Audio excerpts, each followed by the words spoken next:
Hello there. Thank you for joining us for another episode of Canada's Movie and TV Hosers. My name's Gregory Barrett. This is the star of our show, Fluffy Kitty. My co-host is not here right now, but she is going to be joining us later for some more segments. Just having a busy week. This show's all about pop culture. We review new and old movies, books, TV shows, streaming, trailers. Breaking down today's show for you, we got a little bit of news on. Unfortunately, it's bad news. And then we got 3 trailers we're going to review that came out this week. Ferrari, the Book of Clarence, and trailer 3 for The Marvels, which is still coming out in November. We'll see if that happens or not. Then we got a bunch of reviews. We're going to be reviewing The Equalizer 3. That's new this weekend. Star Wars Ahsoka. We got episode 3. Futurama Season 11, Episode 6. Love that we're getting new Futurama. Christine's going to do a recap of Season 1 for The Wheel of Time, which is on Prime, because we're getting Season 2 now. We're going to have some time for Chakotay's Odyssey, talking about Star Trek Voyager. We're bringing back an old segment called Into the DCEU. This is for part 15 because we're doing a spoiler review for Blue Beetle. Then we're going to go back to doing our Tarantino Unchained. Part 5 is Kill Bill Volume 2. And then we'll see if we have any comments for at the end there. So that's what we're going to be talking about this week. Now, unfortunately, we got a little bit of bad news this week, and that was, got it from Reuters here, that legendary TV show game host Bob Barker, he died last weekend at age 99, which, geez, I didn't even know this guy was still alive. Anyway, good on him for making it to age 99.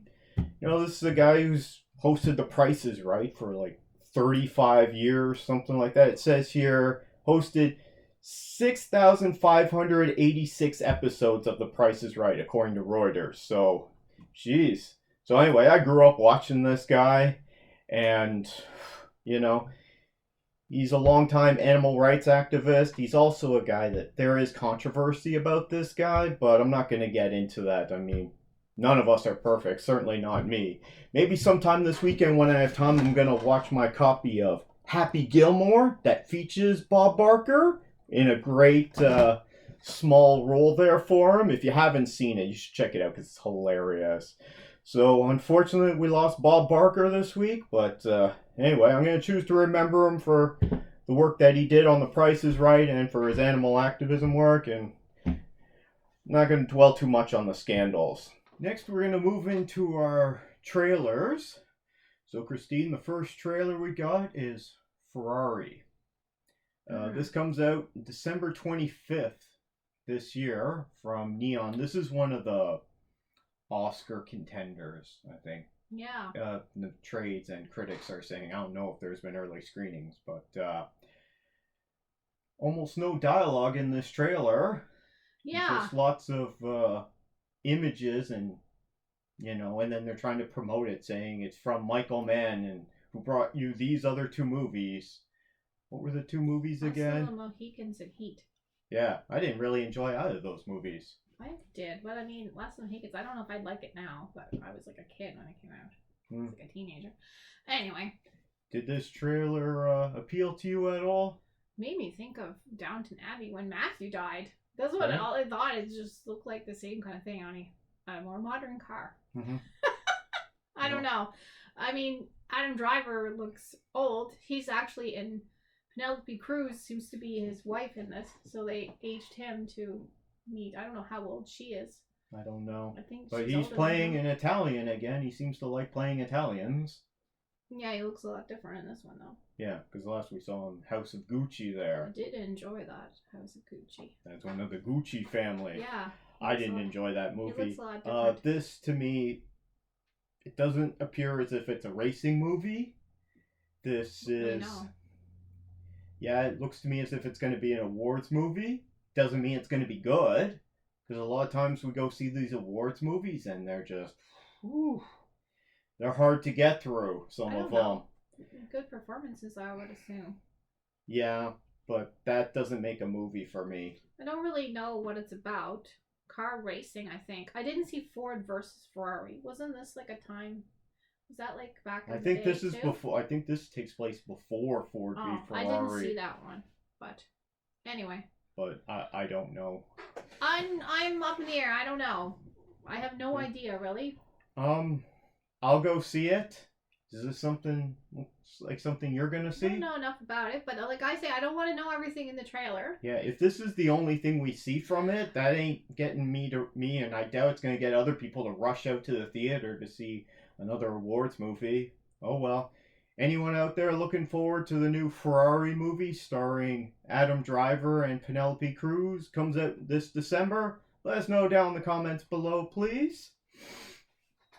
Next trailer we got is the Book of Clarence. Yeah. This just came out this week, but it's from Sony. It doesn't come out till January of next year. That's when it's scheduled for now. A lot of things have been moved, right? I mean, recently Dune 2 got moved to next year.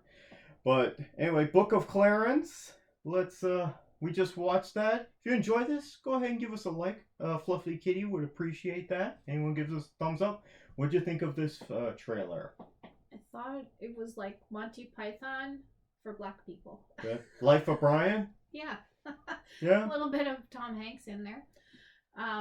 But they kept flashing names on the screen. I'm like, don't do that. That's not getting people to come out. I mean, it's got Lakeith Stanfield in it. Great. First I thought it was serious, but I think it's supposed to be funny. I don't know. If it's in Monty Python, we're serious and did Life of Brian, but with black people. This could be, I don't think there's any black people in Life of Brian. This could be from someone who really likes the Life of Brian and wants to do their own version of it. Great. Yeah, if that's what it is. I don't know. I want to see it because I love Life of Brian. Do you enjoy Lakeith Stanfield in movies? Well, he was in that Haunted Mansion, was he not? Yeah, he was good in that. He was the material was written for him only. That was the problem with the movie. He was only not given anything good to say. or he ad-libbed at that. I don't know. The movie was about him essentially, when I don't think it was supposed to be. Anyway, it says it's a drama on Rotten Tomatoes. Well, I'm confused about what it is. So maybe it's a drama comedy. I'm guessing this is he's Jesus. He's not though. He's Clarence. Maybe, but maybe he's Jesus and they picked the wrong guy? No, he has all the powers of Jesus. And the other guy's just claiming it, right? Oh, I know that would be blasphemy, but I'm not a Christian, so I don't really care. Well, it does seem a bit blasphemous, which I don't know how that'll go. You never know how that goes well with some people. Okay. But I mean, well then I guess we gotta get it's a serious, if it's serious with centurions and everything, and then a little bit of comedy. I don't know what this is then. We'll just see James McAvoy there as the centurion. No. As the Roman centurion, probably a captain or something. Who's there? Or the governor. Gladiator, Life of Brian, and a little bit of Forrest Gump thrown in. I don't know. Maybe. I don't know. I want to see it because I hope it's anything just like Life of Brian. See, this trailer looks interesting. Yeah, the Ferrari trailer. I'm like, what is this? Okay, but this the trailer is misleading, and Sony's known for doing that. So maybe this is just a straight drama. Trick us into thinking it's like Life of Brian. But it's not actually a comedy. But still, the trailer was interesting. I mean, this could be a garbage movie. We don't know. I don't know. It looks big scale too. Not that big. I mean, big sets and stuff like that. Look like quality. Looks like it's made quality made. Okay, production values. Yeah, that's what I mean. You're saying the production values look good from this trailer. From the trailer. Okay, I'm not there for completely accurate 33 AD because that's in the trailer. Well, I don't need the production values to be that good. As long as they're Game of Thrones level or better. Yeah, it did look good. I mean, I don't know exactly what was. Yeah, is this actually going to be funny at all, or is it just going to be straight drama? This is weird. But I'm curious about this. So far, this is the one I'm looking forward to a lot, but it's not coming out till January. Maybe they'll release it at Easter because it's got the crucifixion in it and everything. Maybe it'll be at Easter. Easter's early, I think, this year. Maybe. I think this was scheduled for 2023, but now the date is 2024, so we'll see. I want to see it, and well, we'll see. I hope that it is Oh, good. I know what it is. It's wide release at the beginning of January, which means it'll come out at the end of December So it's more of a Christmas in limited theme. release, just so that it can qualify for Oscars. Well, it'll qualify one year or the other. Yeah, but no, they want usually Oscar contender movies they release near the end of the year because then it's fresh in their mind. That's just how it is. That makes sense because you're gonna win it whatever year it's from, right? Anyway, not necessarily. I know what you're saying.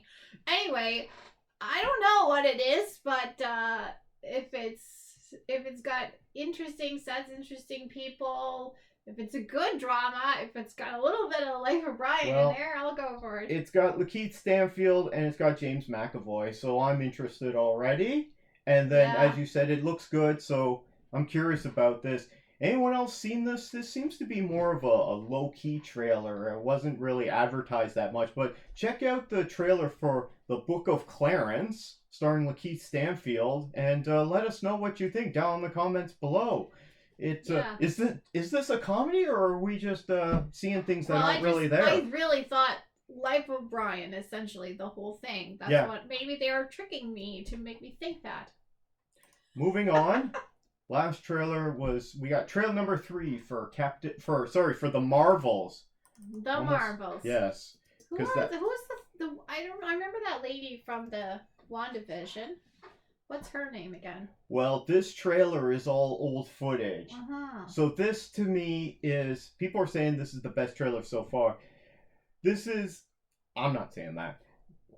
This trailer is homework for going into this movie, because this movie there's so much built up in the MCU. You need to know about all 3 of these characters going into this movie. 2 of which are TV series, not movies. Yeah, so Monica Rambeau is we saw in WandaVision, but we did see her in Captain Marvel. What is her title now? That's what I can remember. I don't think she has one yet. Because she's one of the Marvels. That's why I didn't recall what she was called. I don't know yet, okay? Okay, sorry. We get Ms. Marvel, Kamala Khan, from the Ms. Marvel Disney Plus series. And we saw Monica Rambeau in WandaVision, but we also saw her in Captain Marvel. And then there's lots of scenes from Captain Marvel from 2019. A lot of different things. Yeah, I mean, that movie made over $1 billion, so a lot of people saw it. Yeah. So, essentially this is saying, this movie, you're going to be lost if you don't know this stuff. So they're just giving you the Coles notes, or if you're in the U.S., the Cliff Notes from these 2 shows and this one movie. I think I'm prepared. I think I know what's going on. I guess I'll know when I watch it. We can watch any of those again before going into this, but they're still saying it's coming out November 10th. Thought they would push it back because of the strikes, which are still going on. Well, they won't get the good promotion with the actors. Yeah, the actors can't promote it. Okay. Lots of trailers can promote it though. If that's what their strategy is. They've had a few already. I know Marvel's not doing the greatest these days with a lot of their properties. As you know, the last one we got was Secret Invasion. They're still better than DC in the movie category. Yeah, for now. DC is getting better, but still, overall, Marvel is for now. But their movies aren't making what they used to pre-pandemic. No, but there's still some quality material there. There's more of it on the Marvel side. Yeah, well, there's more. That's what they've done. There's way more quantity of their product, but not all of it's very good. A lot of it is. Secret Invasion is like probably the worst thing. The Eternals is even better than that because at least it made sense. The Eternals is great. Okay. I will give you that Secret Invasion is worse than the Eternals. I can't. You know what? That's an interesting point. What in the MCU is worse than Secret Invasion? I didn't like that first what's his name? Captain America movie? Yes, and I had But is that worse than Secret Invasion? Yeah, no, I don't think so. I did watch it again later with you prompted me to finish watching it and I got through it. But now I think it's better. because it's at least a concise thing. Yeah, and it so makes Secret sense. Invasion's worse. That's what we're saying. It's the We gotta worst. think of things. What's worse than Secret Invasion? Even things that we didn't really On the like. DC side, Okay, that terrible. first Iron Man.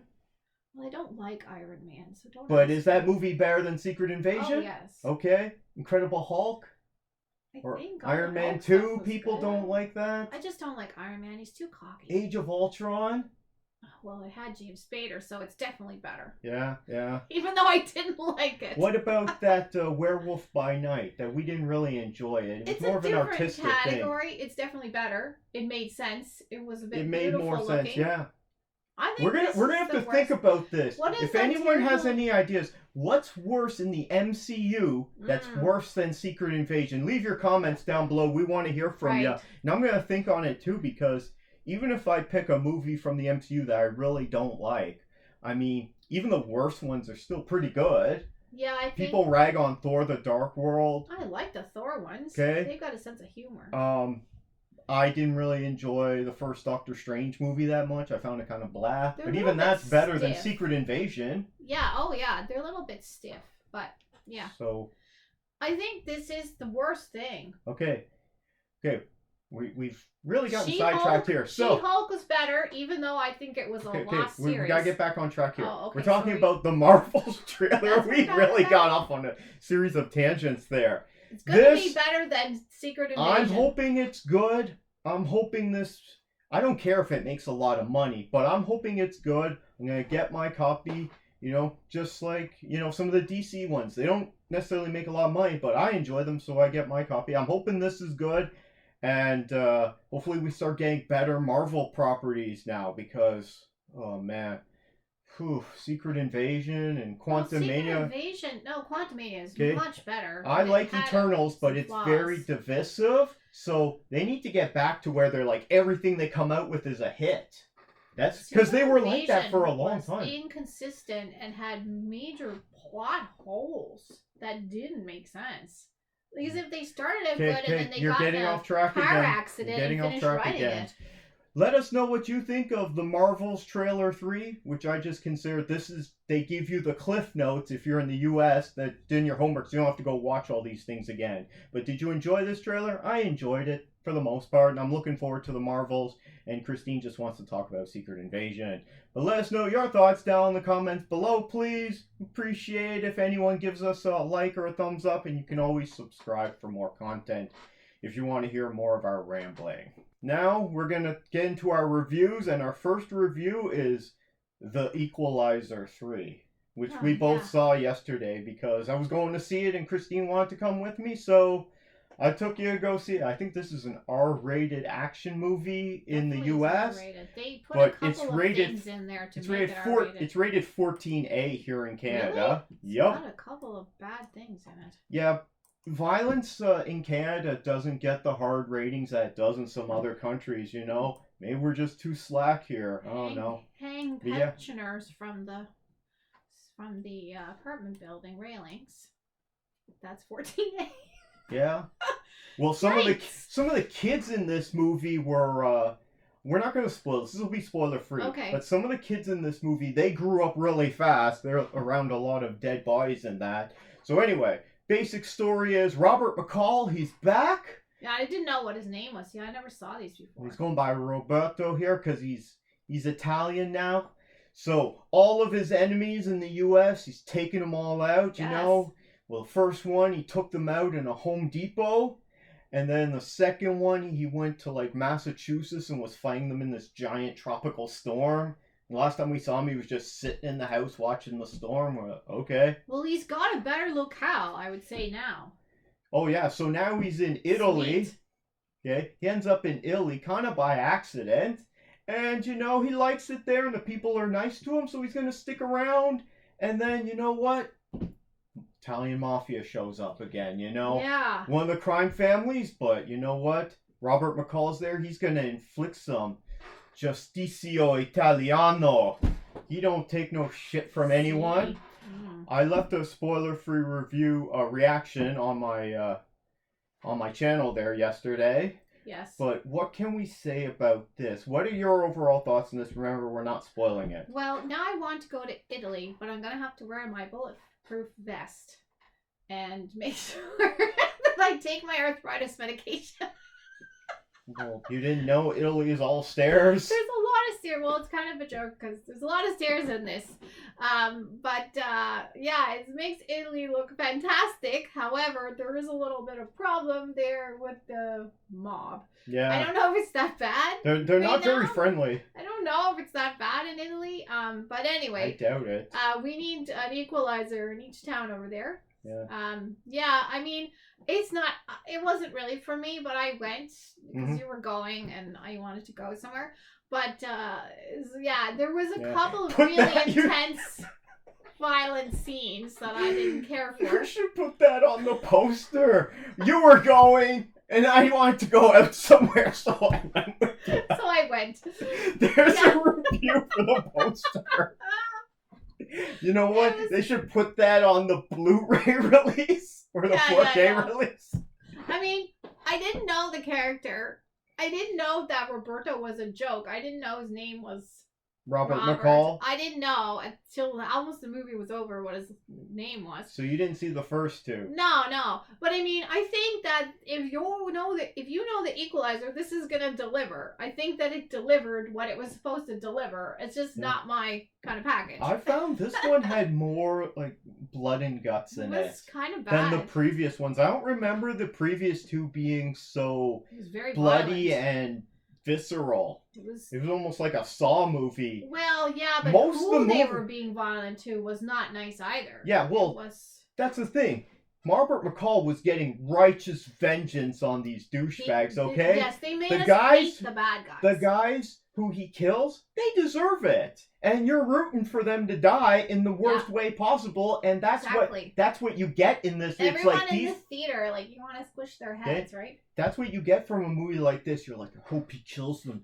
He's like stabbing them, and then he gets them, right? Yeah. And he really viscerally and violent. They suffer.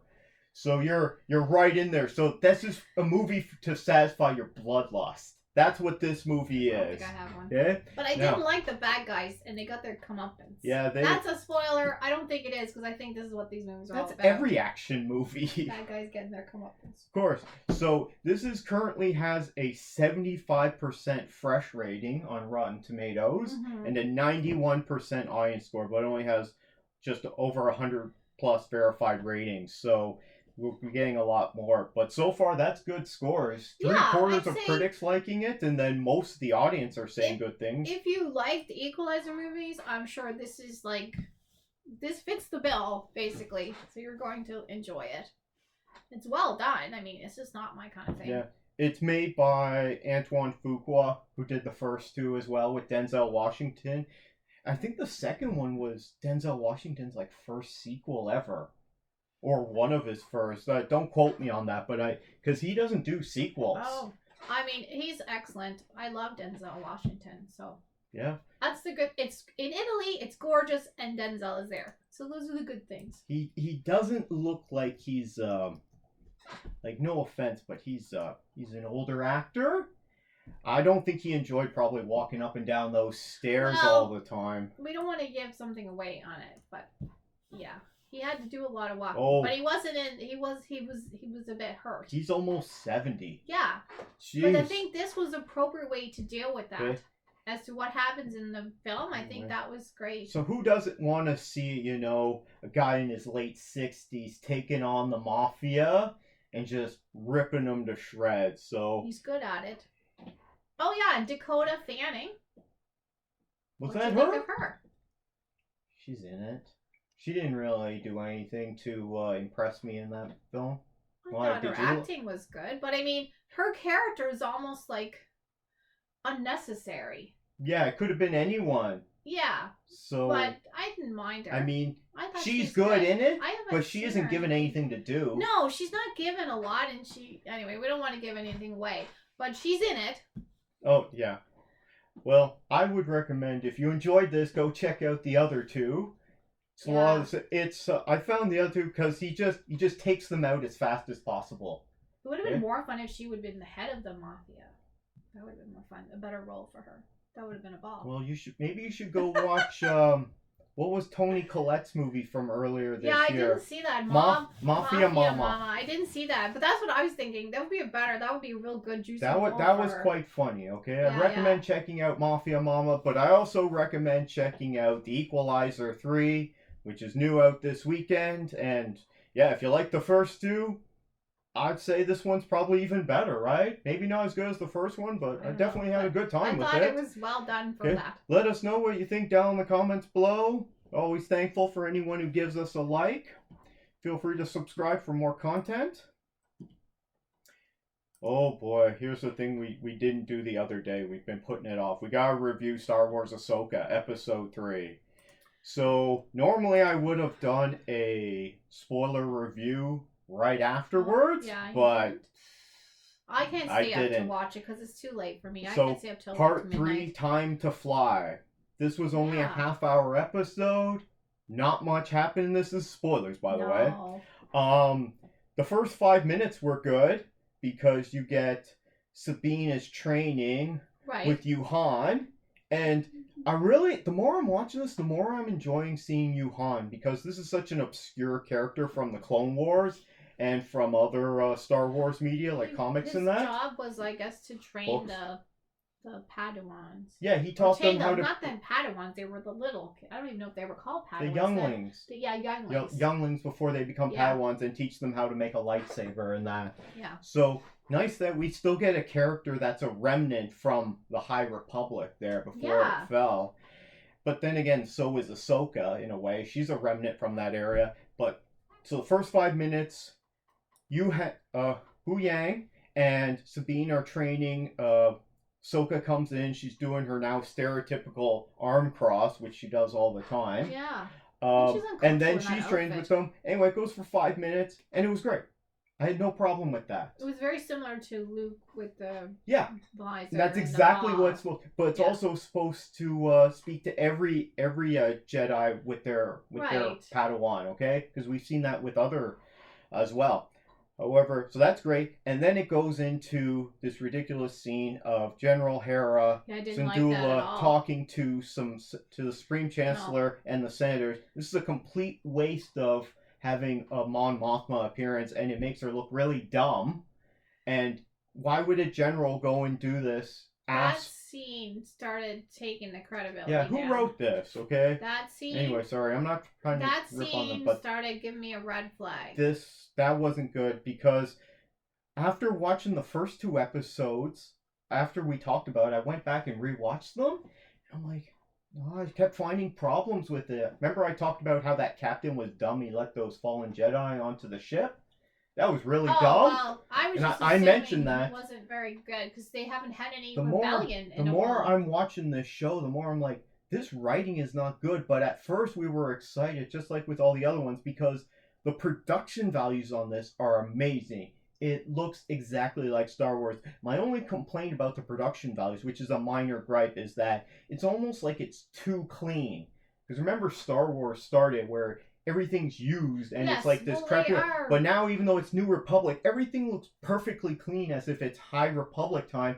And no, that's the wrong look. I don't like that. It should be more. No, because we haven't seen this time, so maybe they have shined everything up. I don't know. They seem to be a bit green. As what we're saying from this Ahsoka is that the New Republic is green, and they got really dumb troops. And they also didn't know that these other people were using their entire shipyard for the enemy's basically reasons. You know how that could work?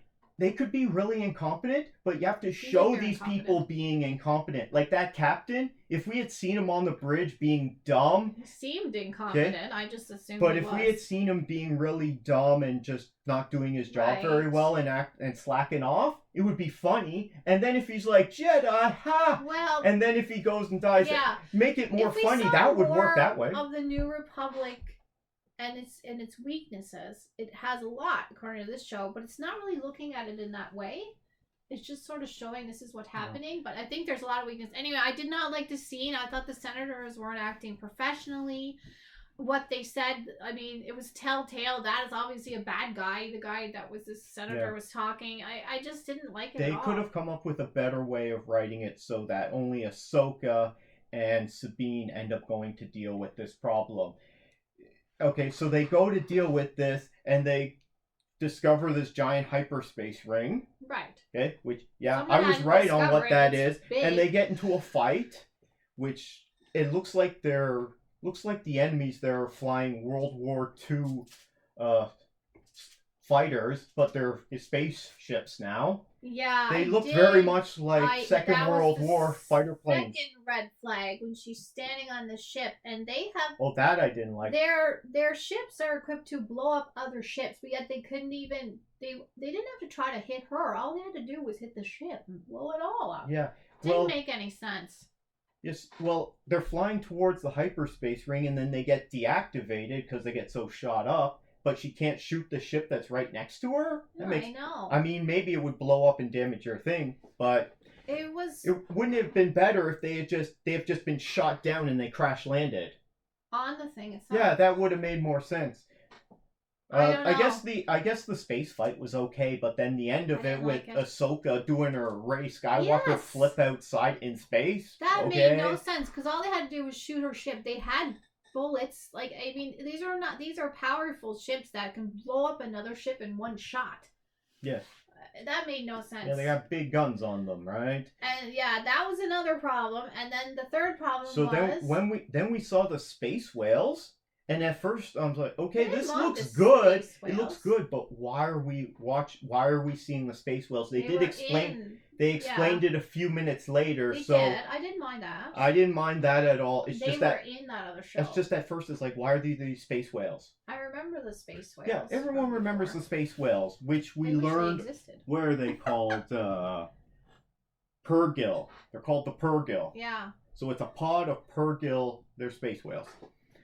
So this is their migration route. So they're going to go from here, and then they're going to go to the other galaxy through this hyperspace route that they've mapped out, because you can't just fly through hyperspace wherever, because you'll crash into things, right? So you have to have specific routes. Yeah, we saw those. And so this is one that's mapped out from another galaxy, because they followed the migration routes of the space whales, and then they made a map, and the Night Sisters made a Stonehenge calendar on this Sarantos planet.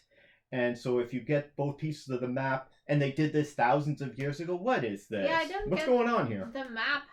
Why is it all on that map? That's what I don't get. And that's from thousands of years ago. Disappeared. Yeah. So what? No, he would have disappeared pre Rogue One, pre Episode 4. Recently. So there's got to be at least a couple of years. There's got to be at least 10 years in between from the last time we saw them at the end of Rebels till the beginning of this Ahsoka series. There's got to be at least 10 years, if not more. If he could get a message to them, he wouldn't have to use that map. He could at least tell people where he was. Okay. That he was because we see Jason. We see Jason Syndulla, her kid, and he's like around 10 years old. Okay. Because we saw him at the end of Rebels. Remember? She had the kid with the green hair. I don't really remember a lot of it. Okay. I remember the space whales. Okay. I only watched it once. It was a while ago. Fair enough. During the pandemic. My memory's so we see her. They get into a space flight. We see the space whales, and then they lose them, and they go down and shut down everything in the forest, and that makes sense. And then we see Balin. Yeah. He's back at the Night Sister Stonehenge, and he's just been standing there the whole time. That didn't make sense. But what also didn't make sense is these are people of the Force. They can sense them. They're Dark Force users. They can sense them. Good. They can sense Ahsoka. Should be able to. That also didn't make sense to me. Unless he was meditating. Not Sabine. Maybe that might come in handy because she's not good with the Force. I did enjoy that part. Like, she really sucks at Yeah. Now, maybe he's been in a deep Force meditation. I don't know, but why he's just hanging out there with the red trees? Shouldn't he have been out there fighting as well, or at least with Morgan on the hyperspace ring? Screwdrivers and putting that thing together? No, he'd be whipping all the soldiers, I all don't the know, workers. But it didn't make much sense why he was down there. Anyway, there was a few holes in this one that really concerned me. So I hope it's not going to be Secret Invasion. Well, after I rewatched episode 1 and 2, I went back and I was just not impressed at all about this whole thing, about this map, which is reused from Force Awakens. I'm just taking... Stop with this map crap. I'm just taking it on. They need to get this map. So this map from thousands of years ago, go to these temples from thousands of years ago to find this route to another galaxy. He knew so they about knew it from thousands of years ago. And that's their only clue. Because they have to go where the space whales are, because that's the last time they saw Ezra and Thrawn. Yeah, but why would these other people... What's with this convoluted... ...be looking for it too? Wouldn't they know where he was already? Because he's in league with them? No, they're trying to find Thrawn. I know, but they're building this whole device for it. Yeah, they didn't have the map? They should know where he is already. A lot of this doesn't make that much sense. Something. I don't know. I'm not digging the writing on this there. I know it's Dave Filoni, and he does do some good stuff. He does do, those first 2 seasons of Clone Wars weren't exactly the greatest. They were, everyone admit, they're pretty boring. I don't remember. Yeah, you don't need to remember them. If you're watching Clone Wars, just start with episode 3. I watched it all. Okay. I'm not enjoying this right now. It doesn't make sense. The production values are great. Rosario Dawson's portrayal of Ahsoka is weird. One, she's always crossing her arms, and she's kind of a dick. She walks really slowly. Yeah, but she's really mean towards Sabine, and we've never seen that character be like that. No. She's not a bully, but she's just don't got time for any kind of thing. She got cheated by Anakin. I don't know, but she was always so positive, and she had the right reasons for leaving. Yeah. It wasn't because she left for certain reasons. I don't know. I'm not really... There's problems so far, but I hope that they get resolved. And the other thing was, I know this is supposed to be 8 episodes, but if they're going to be less than half an hour like this one, just put 2 together so you get an hour episode. I wasn't waiting for the rest of it. I rewound to see if I skipped something or something went wrong with my device. If we're getting hour and then we're getting 45 minutes and then it's less than half an hour, so it's decreasing. Nothing much happened in this whole episode. Basically, they went to this hyperspace thing. That's basically what the episode was about. I enjoyed the first 5 minutes. And Hu Yang, that's how you say his name? I'm saying it wrong. Hu Yang? Hu Yang. Hu Yang. Hu yeah, Yang. It's Huy. Okay. He got disrupted, but I mean, it should have been a bit of a challenge to get him back online or something. He just comes online. It was like this episode didn't make... Why bother with that? I don't know. They should have had to fix them. There could have been some kind of peril. It just seemed like they weren't in that much trouble. Yeah. And the guys couldn't shoot worth crap. And then they just landed on the planet and no one knows they're there, even though they're all Force people. Yeah. Sabine wasn't very good at shooting there, and she should be a lot better. I mean, wasn't she doing that a lot in Rebels? She's supposed to be not very good. But she's a Mandalorian. She's only good at Mandalorian things, but they're good at a lot of things. Mandalorians are all about weapons. That's part of their religion. They're very fast, and they're very good, but apparently she's not very good. Yeah, so she kept missing, but it looked amazing when they're showing the shots and everything, and the ships are flying by. I mean, it's very... Okay. It's very style over substance. Let's hope that it gets better. And this is just a little hiccup. I sure hope so. Oh well, not enjoying this right now, but I'm going to be staying up on Tuesday again to watch it. I won't be. I'll watch it the next day. Because, this doesn't come out at the best time for everyone because it comes out at 6 o'clock on the West Coast in California, in Vancouver in Canada. It comes out at 9 o'clock on the eastern side, so if you're in the eastern U.S. or if you're in Ontario or Quebec, that's where Toronto, Montreal, big cities. But for us, way out here, Maritime. It's 10:30 here. Our time. We have our own time zone. And it sucks that it comes out so late. Yeah, I know. But that's just our own gripe. Let us know what you think of Star Wars Ahsoka. Are you noticing some problems in it? Are you enjoying it? I don't know. Let us know your thoughts, please. And thank you for watching this. And anyone who gives us a like, that'd be awesome. I think I'm going to watch them all again now.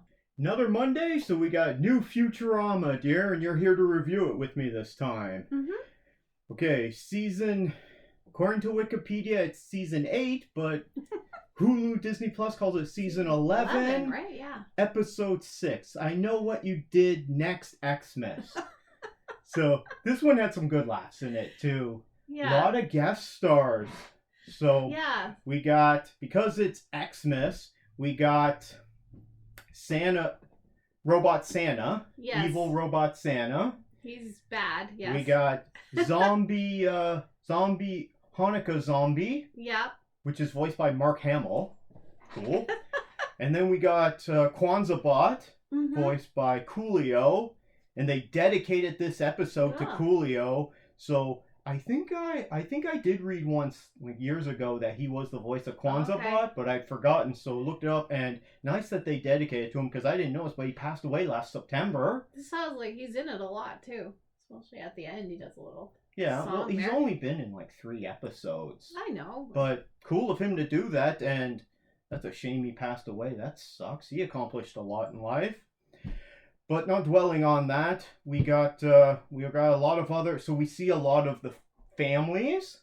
So Fry gets together with his family, his great nephew there, Farnsworth, the professor who's always in it. Hubert's there. He loses some of his hair. Yeah, he loses some of his hair at a point. Well, that was his own dumb fault. Leela is there with her family, with her parents and her grandmother. I actually just recently watched the episode where you meet her grandmother. Okay. We also get... So Hermes is there, so we finally get to see La Barbara. I called that out a while ago, that we're probably going to see La Barbara. We see Dwight again this season, his son, but we don't see Barbados Slim. They're holding out on us there. Barbados Slim's got to be around somewhere. Okay. That's the guy who always walks around with no shirt on. Okay. I have to watch it again. I'm forgetting. Seen him a lot. So we haven't seen him yet. Who else do we see? We do see a bunch of others. There's like Calculon's in it. Yeah, he's in it. Yeah, Bender bothers Calculon, and he's like, "Go away." They're trying to reach out to all their families. And but Bender and Zoidberg don't have families, so they hang out together, even though they hate each other. Well, Bender hates Zoidberg because everyone hates Zoidberg. I don't know why. They get drunk on dumpster nog, which is pretty funny. Even the fumes. Yeah, it's just the fumes. Then they actually drink and they go crazy. So they steal the professor's time machine. That he just left out there with these goofs. He needs to not leave that thing out. Well, it's destroyed now. Does she know that he fixed it? Well, now he made it so it can go in reverse. Do you remember that episode where they travel time into the future? No, that was a very interesting sci-fi episode. I'm going to talk about it in a minute. I've only seen these episodes probably once, ever. We see the Wongs. Oh, yeah. And Kiff and their kids, Amy's kids. So that was the best joke in it. What, the about the kid, that the little girl was the naughty one. Well, they're all naughty because Robot Santa always judges everyone to be naughty, except that one time where he's like, except Dr. Zoidberg, and he gave him a pogo stick. He's like, hooray, and he's jumping around on his pogo stick. I thought that was the best joke, that the little girl was the naughtiest.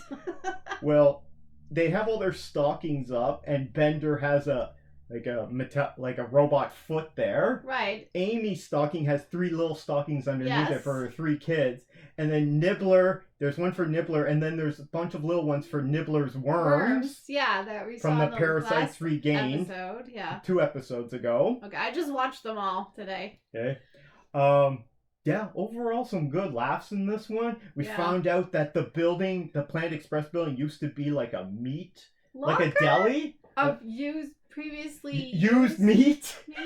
Yes. And they have a meat freezer. Yeah, I don't think we've ever seen that before. And it's just covered up with an old mattress in front of the door. It's been there the whole time with some bones and. So after they kidnap Robot Santa, they lock him up in the meat locker, which is a cliche. They hold him very, very much. Well, it's Robot Santa, right? Yeah, but then at the end, it just rushes forward. They kill him, but they don't kill him. You're not going to kill Robot Santa. That's what I thought. He must just reboot. They're just going to... they've kidnapped him before and imprisoned him in ice before. They've done a bunch. Because every Christmas they do a different Xmas episode. Although this one's a little bit early, considering it comes out August 28th. Well, I think it's just this is the way they're doing this. They're releasing them all now, I guess. Yeah. Overall, I enjoyed this episode. Mm. Do you have any final thoughts on this episode before I get into some other Futurama stuff I want to talk about? No, I thought it was fun. Okay. I liked Santa, and it was funny that Bender and Zoidberg became friends. It's a Bender and Zoidberg episode. They did a little dance. Now, I have been rewatching Futurama lately, and I've been watching it on my physical media as well as on Disney Plus there. It's just for convenience so I can watch it when I'm on the go. Because I'm trying to just get through it. I've seen them all before.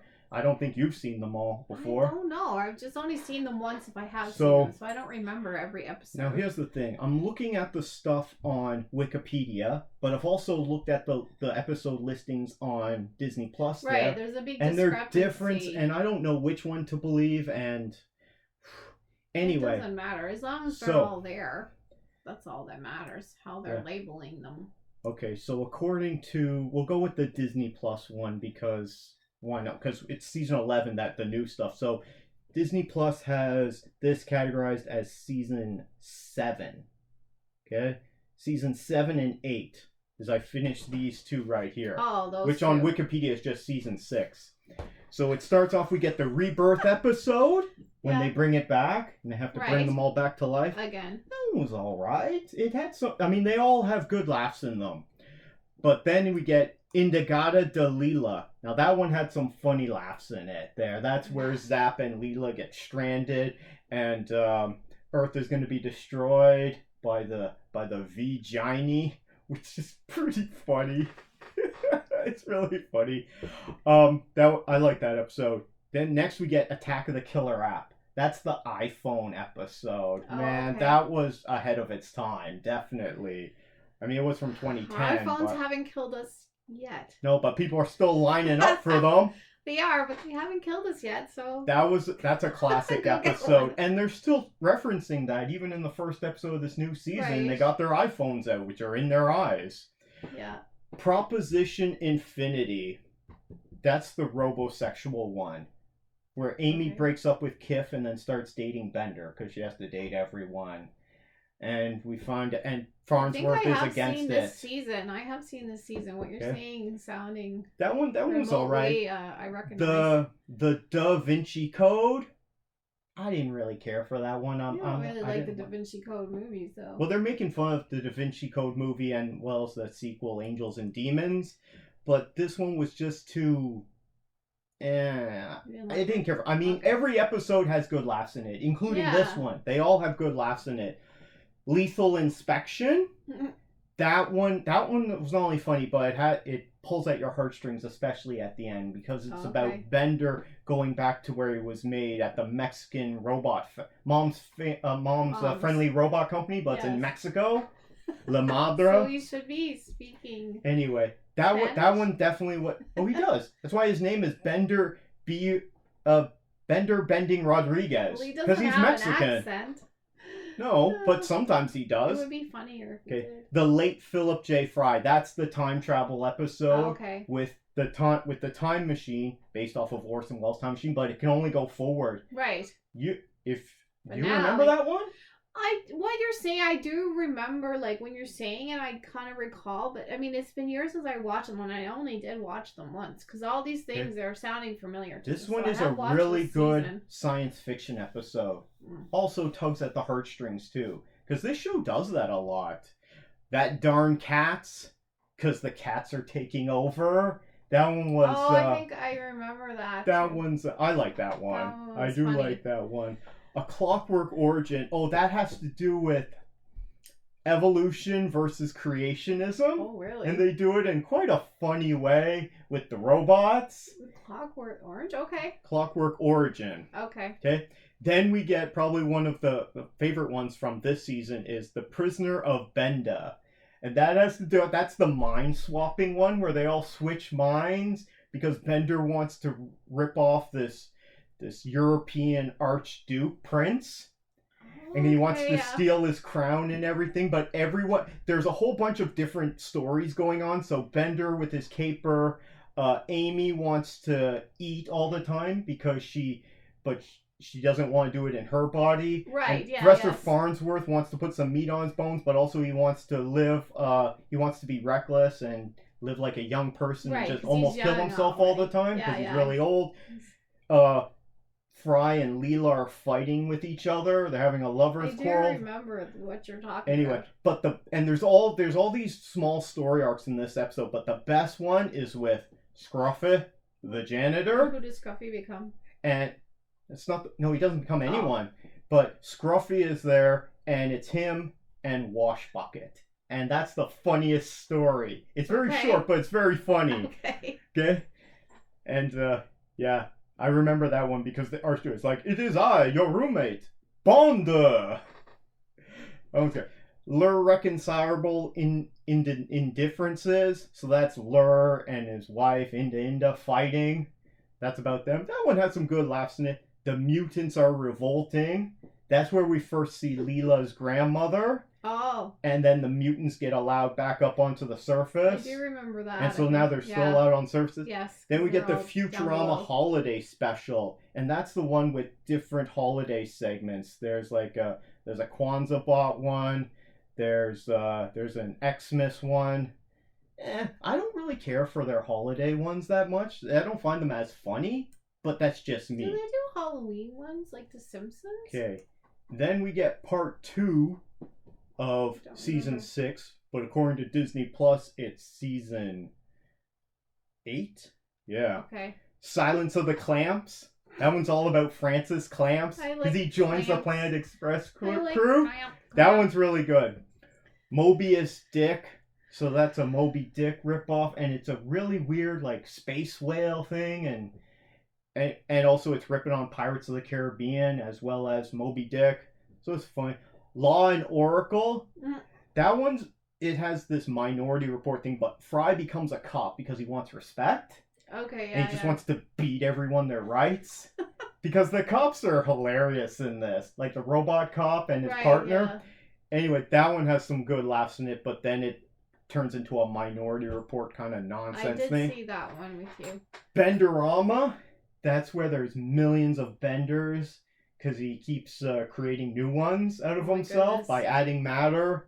The Tip of the Zoidberg. Yeah, that's a Zoidberg episode. And it's all about his and the professor's past. And why the professor keeps Zoidberg around even though he's completely useless. And I think that's the one where they like sand crabs out of the building and everything. It's really funny. He can cut things. Ghost in the Machines.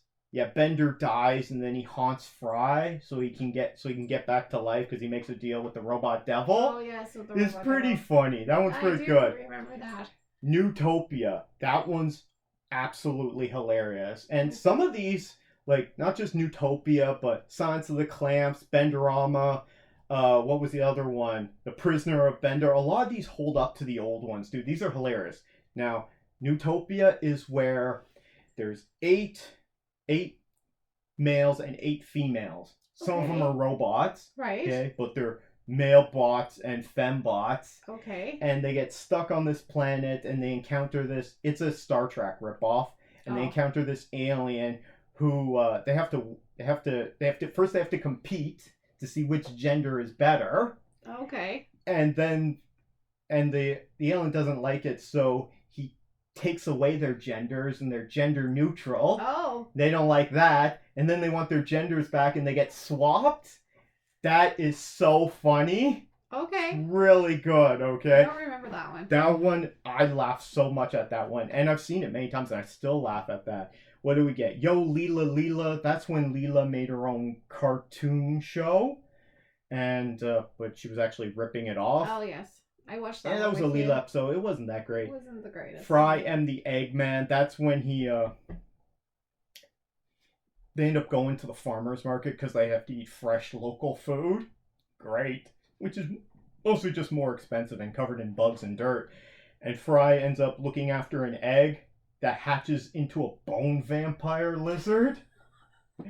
And they go to this Scottish place, and that one's pretty funny as well. I like that one. All the President's Heads. I think you watched that one with me. Yeah, I watched that one with you. The Farnsworth, and at one point they're all British, and they got British accents. Yeah, because they changed time. It's also and time traveling. It's not Futurama, it's like British around. I can't remember what it was called, but they changed the past. There's flying double-decker buses very and lots, kind of irritating. lots of British references, just like which is fun. Poking at them, really. Well, yeah, and they're all doing their British. Oh, let's go play a game of quads, whatever that is. It's like, and then he's throwing. He's like, oh, 3 cheers on the Nick. I'm like, what is he saying? It makes no sense. I like that one. Always fun to rip on the British. Cold Warriors. What is that one? Is that where? Hold on, go to the 24th episode. Oh, the common cold one. That's a Fry episode. They all get the common cold, and they all get quarantined. And he doesn't, because he's had it before. No, he's the one who gives it to them. Right. Because he's from the past. Exactly, yeah. But it was eliminated. That one's pretty good, because Bender gets out, and the first thing he does, he's covered in snow. What does he do? Shake everyone's hand. You're doing a great job. Yeah. Okay. Overclockwise is when, what's his name? The clone there. What's Farnsworth's clone's name there? I don't know. Hubert. Yeah, we just saw him in this new episode. Oh, the little guy. Yeah. Oh. So he overclocks Bender, which Mom doesn't like. Because if people can figure out they can overclock their current electronics, they won't buy new ones, you know? Right. Sound familiar? See, this show, even though it's supposed to be in the 30th century, it's all commenting on present day stuff. Yes. So when they're doing the Attack of the Killer app and they're ripping on iPhones and how everyone just lines up like a zombie all over town, that's because that's happening now, you know? I know. Yeah. Anyway, so overclockwise, that one's pretty good, okay? And Bender becomes like this godlike being because he gets so many processors and overclocks everything. And then at the end we get reincarnation, where we get different forms of Futurama reincarnated. The first one is done in an old Disney black and white Mickey Mouse cartoon. Mickey Mouse, and it's really funny because Fry discovers a new color, but it's all in black and white. You can't see it. You can't see it. That's funny. Okay. And then the second one is an 8-bit Futurama. So it's all done in 8-bit. Oh, okay. Like old Nintendo. Yeah. And then the last one is the funniest because it's done in the style of a Japanese anime cartoon. Oh, yeah. And so all the characters are done like, oh, that'd be neat. Yeah, and remember that. It's pretty funny. I would definitely recommend that one. And Zoidberg has to do the Dance of Peace, which is like, what is this? Because there's these aliens that communicate via dancing and movement. They don't have mouths. Okay, so they don't have face holes as they say. They're like, why is this person moving their face hole so much? We don't understand. They don't have ears or mouths. Okay. But a lot of good stuff. In these two, and I recommend checking them out. Right. Anyone who says that the new stuff from Comedy Central or the movies didn't have good stuff compared to the first 4 seasons, I completely disagree with them. Great stuff in here, and I still got 2 more volumes I'm gonna watch. I just started, so I'll update on the next on our next Futurama spoiler review that we're gonna do next week, because we still got, I think we got another 4 episodes coming. That's good. I just got all caught up. And then, I really liked the one about Nibbler's the Parasites Regained. Yeah. Yeah, I did a review on that, and they kept, every time they discover something new, they're like, gross, that's worse than the last one. I know. And then Zoidberg joined in with the gross critters. Anyone else? Oh, any final comments before we end this video on New Futurama? Fun. I just watched a few of them, and they're fun. It's a great show, and I love that it's come back so many times, because I enjoy it every time. Anyone else really enjoying it? Or maybe it's not your thing? Let us know down in the comments below. Do you have any favorite episodes? Maybe it's from the Comedy Central stuff. Maybe it's from this new Hulu, Disney Plus stuff. From the old Fox stuff. Or from the movies. Let us know what your thoughts on Futurama down in the comments below. Our next review, Christine is going to review Season 1 of The Wheel of Time. Christine, why are we reviewing Season 1 right now? Because we're finally getting Season 2 on Friday. Supposedly September 1st. So I had watched this series. At the time I was kind of disappointed in it. Mm-hmm. But I don't know, there's nothing really that much that's really been, I don't know, that I've been enjoying on TV that much lately. So I thought I would rewatch it since we have a season 2 coming. And I feel better about it watching it again. I know more where it was going. Mm-hmm. It is a bit slow, similar to the Lord of the Rings show that we just had, whatever that one was called. Rings of Power? Rings of Power. It's a bit slow, and you're wondering where it's going the whole time, and it's a whole new world, new characters, and that kind of thing. So watching it the second time, I did enjoy it more, because it's an epic story, and it's like I think it's supposed to be the Earth, although I'm not sure. Perhaps like 6,000 years in our future or something like that. Fantasy genre, so. Yeah, well, 3,000. The premise is 3,000 years ago, there was basically the world broke, and this evil one took power, and he has to be put back in his cage every 3,000 years. Is it Voldemort? No, the dark one. But we're probably going to get to see more of him in season 2, I'm guessing. Mm-hmm.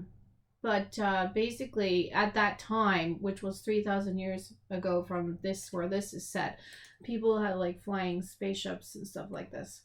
Whereas now, it's a primitive, like, society. Okay. Like 1,000. Yeah, it's a dystopian society. 900. It's like medieval. Yeah, so society has collapsed and now they're building up again, but they got magic this time.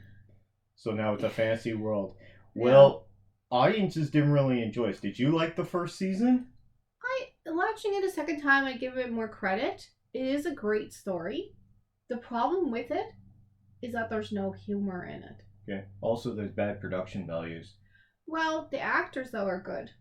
The acting in it is great. And the new actors that they found to act the kids, there's 5 kids, basically. One of them's a little older, but they're like those people that have been searched out. Mm-hmm. And they have to solve the problems of the world, sort of thing. Gotcha. Yeah. I only watched the first episode, and I don't even think I made it through the first episode before I checked out. I was like, this isn't for me. And it on Rotten Tomatoes, it has a 59% audience score, so it looks as if audiences didn't really enjoy it as much. Yeah, watching it the first time, I was like, the pacing is a bit off or something. It's just slow, and people talk slow. You don't know where it's going. I think it's a big project to create this world that people don't know about, and it's always. But the problem is that there's no humor in it, and it's very rare that there's any humor in the whole thing. And it's very serious. Is everyone stoic all the time? Serious and stoic, yeah.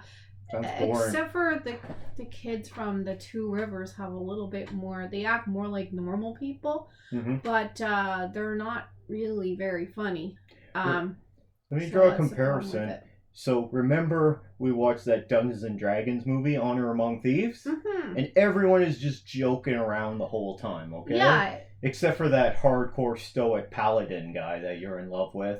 But everyone else was just joking around and be like, I ain't going first.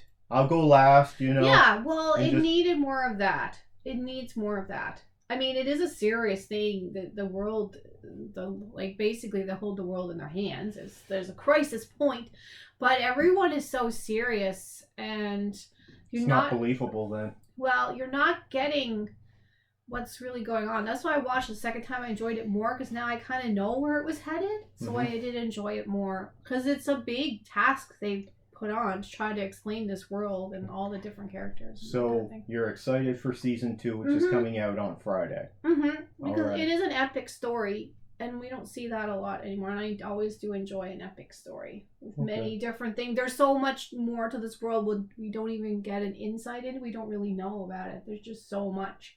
So they've only shown us one little path, basically. What rating would you give the first season? I'd probably give it like a 75. 75? Yeah, I love the story. It is a series of novels. I've never read them, but I might now. But it's just they don't have the levity. Yeah, you need something to break up all the seriousness, and it just becomes too stressful, and it becomes like it's almost like a lecture if it's too serious. There's this is boring. Caring and kindness and that kind of thing in it. We see that, but we don't have. Really, there's not many jokes or anything. Okay. Yeah. Anyone else out there excited for season 2 of Wheel of Time, one of the few shows on Prime? Let us know down in the comments below, please. Now it's time for another great episode of Chakotay's Odyssey, featuring the adventures of Janeway. Episode 22 or 21? So 21 is called Deadlocked. Okay. This one doesn't focus on any particular character. If there is a main character, it would be Janeway, because she's in charge, but it does feature the whole crew. So, how does this start off? They're heading towards the Alpha Quadrant. Okay, they're not going on to, and they discover, we've accidentally entered into Vidian space. Oh, Vidians, are those the guys that are the organ? Yeah, those are the organ harvesting. Again with the Vidians. Yeah, they're all over the place. The ones that look terrible. They got that phage plague. Okay. So, Janeway, okay, does it start out on the bridge? Anyway, yeah, we'll say Janeway is she says she's like, I don't feel like donating any organs today. Right. Let's find an alternate route, right? Right. So they decide they're gonna go into a plasma gas nebula. Because there's a gas stream, and they're like, we'll just scoot around this and hide in this nebula. What could go wrong, you know? But at the same time that this is happening, because it actually starts out with Ensign Wildman. Okay, she's in the mess hall with Neelix. Okay. And she's like, oh, she's the pregnant lady. yeah, she's on the verge of giving birth. Okay, she can hardly sit at the table. Yeah, she can hardly move. So what happens? Neelix, okay, everybody's favorite chef, irritates her. Not only does he irritate her, but he's getting her to do a bunch of work for her. He's like, you gotta fix my oven, otherwise we're just gonna be in cold. And also this replicator isn't working very well. And this other thing, he's just getting her to do all this work. Meanwhile, she can barely move around. Okay. Okay? And so what happens? She goes into labor. Ta-da! In the kitchen. Yeah. So she has to get to sick bay. Okay? So then cut to sick bay. The doctor is there with his ever faithful assistant, Cass. Okay. Okay? And anyway, so she's going into labor and they got to deal with this, right? Yes. And things don't go so well, let's say, with the birth. I think they'd have it straight by then. Gosh. Well, on the bridge, they're all sitting around waiting. They're waiting for hours and they're not talking. They're all nervous. Okay? Because they're all nervous about the birth of this child on board the ship. Transport the kid out of the womb. They do, actually. They do as like a last case scenario. You think that they have to beam the kid out. Procedure these days. Anyway, she was in labor for hours. Forget the C-section. Oh my goodness. So they go through the nebula, and as they're coming out, they realize, oh crap, the ship's busted and things aren't going so well. Yeah. All the power's draining, maybe blah blah blah. Have gone in another nebula. Okay, they get a bunch of power failures. So who's on the job? B'Elanna. Right. Okay? She's gonna fix it. At least is the person for that job. That is supposed to be her job. I guess. They decide that they're gonna use a series of proton bursts to fix whatever leak or antimatter reaction is going on, right? Proton bursts in a nebula. I see a problem. Yeah. But then before they can do it, they start getting hit with proton bursts. And they don't know where it's coming from. Because it's from them in the past or the future. So while this is going on, this is affecting the baby. Okay? Oh. And so the labor doesn't go very well. And they have to beam the kid out. Oh, baby. Okay? And then the kid has things wrong with it. Oh. So there's complications. There's a proton bursts. Yeah, but the ship keeps getting hit with proton bursts and power keeps failing. Yes. And then there's hull breaches. And they're in a nebula.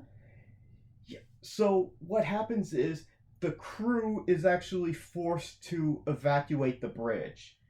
And several other decks as well. They send Harry Kim to go fix a hull rupture. So him and B'Elanna are there. And what happens? You're going to love this. Does he get sucked out? We see the death of Harry Kim. Oh, there you go. He gets sucked into space. Like you would. No more Harry Kim. Because he just wouldn't come out of there. He's like, no, I can get it. And then he gets sucked out. He didn't use his clamp boots.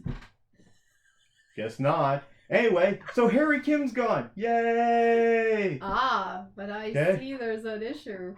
And Kess is on her way to help them because there's an engineer that's not doing so good. She gets sucked out in his face too? No, she disappears into like some kind of invisible portal. Okay.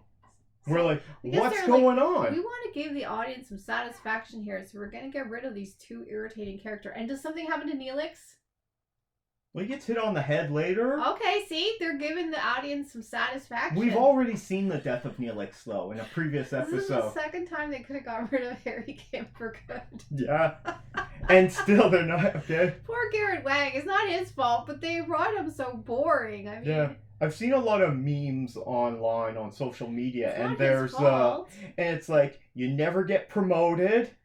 I know. Okay. This is his first job, for God's sakes, but he has to do all this like really heavy lifting. You'd think if he was on that ship, because that show runs for 7 years, you'd think he'd get a promotion, right? Especially with all the dead crew members from the first episode. Yeah, but he gets to be like firsthand right to all the meetings and everything, even though this is his first real job, because like they wouldn't pay to have enough people on this show, right? They needed more first officers. So Kes disappears, and then it goes back to sickbay, and it's actually rather a depressing scene. Oh. Because the baby dies. Oh, the baby doesn't make it. We're like, okay. Women's health still neglected, and what is this, the 23rd century? Isn't it the 24th? I don't know. I don't know. So, what happens is, they keep getting hit with these proton bursts, and the ship keeps getting more and more busted up. Yes. Right? So, they have to evacuate the bridge. But before they evacuate the bridge, Janeway, she sees a vision of them sitting on the bridge. Right. Like, all of them are there, like regular bridge crew, and they're just sitting there calmly, everything's fine. Because there's different versions of them, right, in this nebula? What happens is, they went through the nebula, and they got split into two. Oh, okay. But two Voyagers and two crews that occupy the same space. So at one point you see it, it's like a 3D image, so it's just slightly off, and you see two ships. So that's what's happening, apparently. Okay. But no one else is aware. And so they have to figure this out, right? Time and space. And then it cuts to the other Voyager. Everything's and they're fine. just on the bridge, and everything's fine. They're sending out the proton bursts. Right. To fix their antimatter leak or whatever.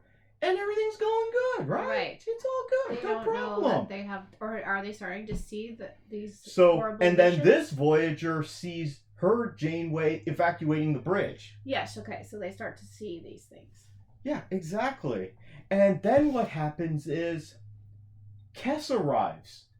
So there's two Kesses now. Right. And you see two Kesses in the sickbay. And you're like, fantastic. Oh, great. Really? They thought that's what the audience wanted to see? We need more of Kes.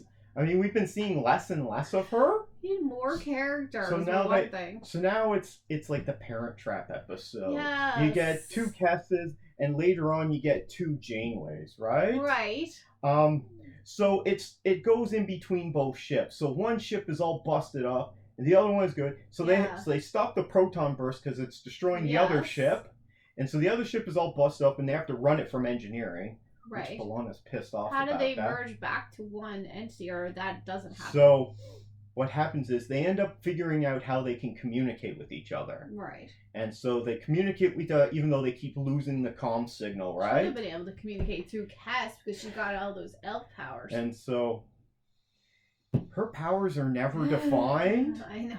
And so it just ends up being like whenever they need a specific power to get them out of some stupid situation they've written themselves into, then they do it, and then they wipe it so she doesn't have those powers again for the next episode. But anyway, that's not the point. So in the one sick bay, the doctor is treating all these injured crew members, including Neelix, and then he starts to disappear at one point. His program isn't doing so good. But on the undamaged Voyager, Ensign Wildman, she has her baby, and the baby's fine. Right. Okay? And also Harry Kim doesn't get sucked out into space in that one. He uses the magnetic boots properly. So no, they didn't have to because the ship wasn't, because they activated the proton burst. Oh. So in the midst, they're trying to come up with a solution so that they can merge the two ships back together, right? What happens?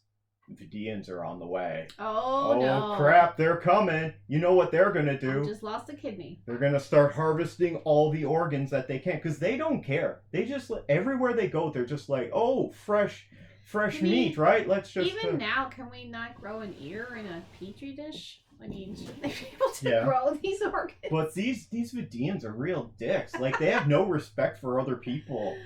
Okay. They just like, oh, we're taking your organs, we're taking your skin. We don't care.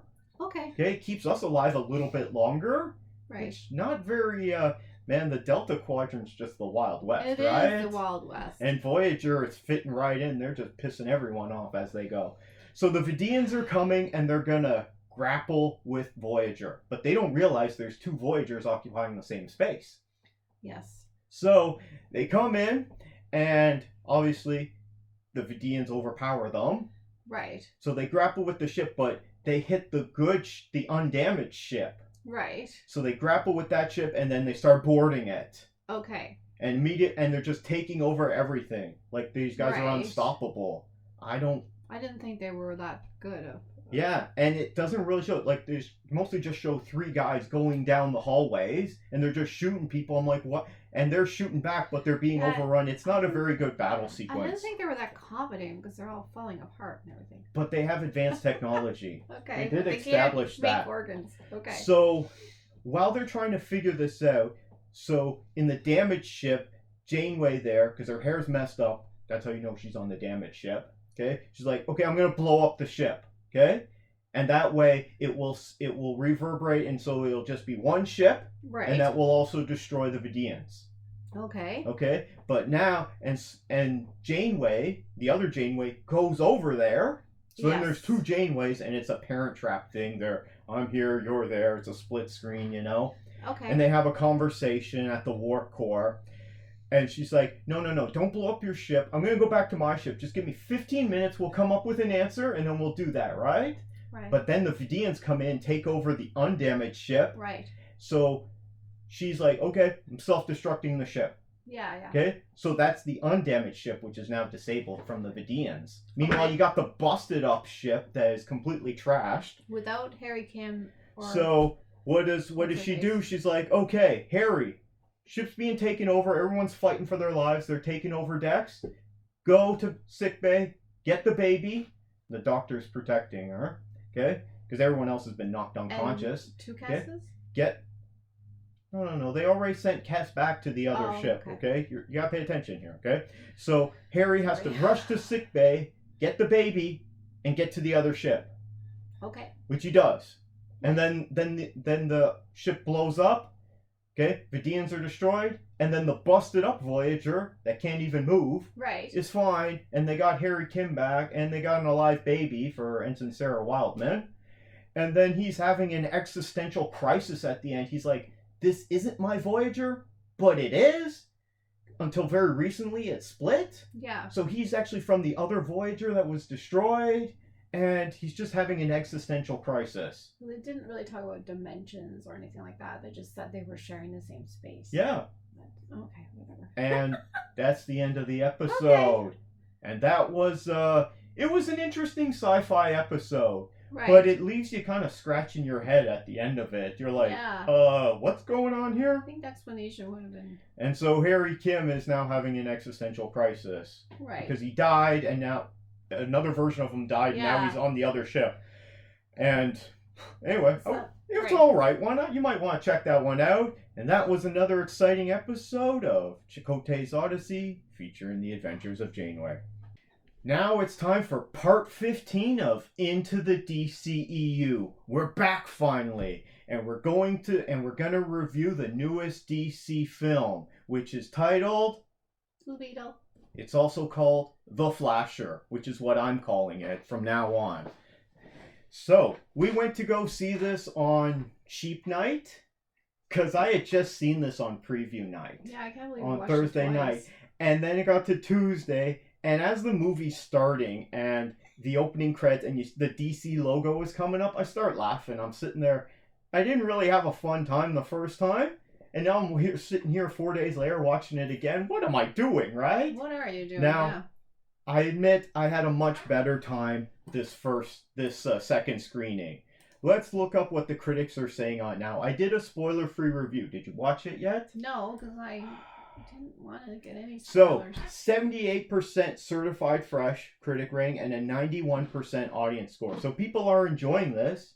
And in our last episode, I was reading out, we got comments. People did enjoy this. Dave really enjoyed it. He thought it was one of the best movies he's seen this year. Okay. And if general audiences are enjoying it, that's great. On my second viewing, I enjoyed it more. Okay. And it's not the most amazing movie. So this is going to be a spoiler talk. Because the last one was spoiler free. So we're going to spoil the crap out of this. Because by the time this comes out, it'll be like 3 weeks after the movies come out. This is a very generic superhero movie. It's a basic origin. And I don't like origin movies myself. I'd rather just jump right in. It's like, okay, he's the superhero. He's established. Let's go. I don't need to see an origin. I hate origin stories myself. Do the origin after 6 movies, maybe, so we can figure out where it came from. Yeah, or just do it in 30 seconds in the credits, like they did with The Incredible Hulk. Remember that? They did it during the credits. Or, remember Batman 89? They didn't do the origin. You just start off, he's Batman, let's go.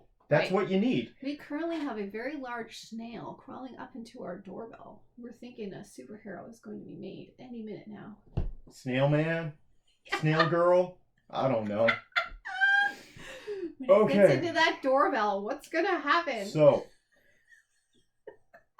you should start on this one, because I've already given some thoughts, but I'll talk more about this. So, tell us why you like The Flasher.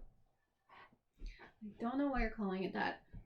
I tried really hard to get into this movie, but I really think that I'm really on superhero overflow mode. You've made me watch all those horrible DC movies. This is our DC segment. I know. We're on part 15. And I was like, come on, get into it. Come on. And I just couldn't care. I really couldn't care. I was like trying so hard. And I was like, I don't even know why they made this movie, to tell you the truth. It's just so generic superhero. Like, the family being this, like, Latin family, that's great. And having issues, like, with their citizenship, that's great. But they weren't at all, like, too concerned about getting evicted. I mean, they were going to get evicted, but that didn't run through the movie very much. And when their house got smashed up, like, a lot, they weren't concerned about having to pay the landlord, like, compensation. It seems to me like very rich people did this movie, and they have no idea about what people struggle with day to day. The family was not upset about the hole in the ceiling, or then the other hole in the other part of the ceiling, and I just think it was just unrealistic. And then the father died, which was upsetting, but they weren't that upset. I don't know. I just find it was just, I like the family getting involved, but the family were a bit too, they didn't have enough uniqueness about them. They needed to be doing more and seeing them as more real people. And I really didn't like, of course, you always have to have a billionaire involved, because then anything is possible. Having a billionaire girlfriend is always nice, with a lair and everything, full with suits. I mean, it's convenient. Don't forget about Susan Sarandon. Yeah. She's the real billionaire. She's taken over. Well, these billionaires, oh my god. Anyway, it's just so, like, typical. I just like to see more, like, real people doing real things, like, in a real family. Like, Miss Marvel did that a lot better. So, no superheroes then? No, well, she's a superhero, like Miss Marvel. Oh, Ms. Marvel. Yeah. And her family was more believable. So you want it to be more grounded, is what you're saying? Yeah, they were trying to ground it, I think. But then whoever wrote this doesn't understand. If you put a giant hole in your roof and you owe the landlord, like, to fix it, or compensation, these are things that people like that would be really concerned about. And how did the uncle have such a lovely truck when they don't have any money and they can't afford rent, and he's got this fabulous truck? Because he doesn't pay rent. What is that? That's like a $60,000 truck or something? That's Canadian. I don't know. The truck was like Listen, if the uncle had an old beat up like Ford from 1985, that still could be a good truck. Mm-hmm. Oh, Ford. But you know what I mean? Like whoever put this together didn't know anything about money, obviously. That just really kind of pissed me off. I don't know. And I thought that the girl that played the billionaire girl, Jenny Cord, was really kind of She was very wooden. Yeah, I don't think she was acting the greatest. Beautiful girl, but I don't know. I didn't really care for it. I don't know why it was necessary. It was better than the Eternals, but it's still not good to me. It wasn't good for me. I don't know if it was better than the Eternals for me. So Bruna Marquezine plays Jenny Cord. I think she's trying. She's giving it a good effort. Convenient being a billionaire with a big old mansion with a big lair in it. Yeah, and her father has gone missing, but now her stepmom was Susan Sarandon supposed to be her stepmom that took over the business. That was unclear to me because it was all in the credits at the beginning and went by really fast. It was her aunt. Okay. She left. They left it to the father, but then I was unclear about where the father was. So let's go through this. Here's what I liked about this. Okay, so Palmyra City, which is a fake city in the DC world, because all DC cities are fake, right? We get reference to Gotham City because he comes in on the plane and he went to Gotham Law School. Also, do you notice how everyone is really mean to him? All the normal people that he interacts with, like there's an old guy on the escalator and he's mean to him. And then when he goes and, the secretary at the court building, there's this blonde white lady. So typical bitch secretary, he walks up, doesn't say anything, and she's like, deliveries around back, you poor bastard. Well, a good secretary is like a French waiter. You do realize that. Apparently. So whoever's playing the stereotypical bitchy secretary, she did a great job. And so I enjoyed that part of it. Now, the main guy, Zolo, from Cobra Kai, he's great in this. And everyone, part of his family, all these actors and actresses, they're doing a great job. They're giving it their all. With whatever they're given to do, they still give it their all. The grandmother has the most pretty character. Funny. She has the most character development. Disagree. But the others don't. Like the mother doesn't do very much. The mother doesn't get very much to do. However, she does get some good moments talking to her son. And at the end, when she's piloting that Beetle, which that Beetle thing is just a ripoff of that Archie from the Watchmen movie. As soon as I saw it, I'm like, it's the same thing, except it's blue and it's got yellow eyes, and so it's as a beetle. But it does crawl around, and during that action sequence, when they're stepping on all of them and they crash into base, that was pretty fun.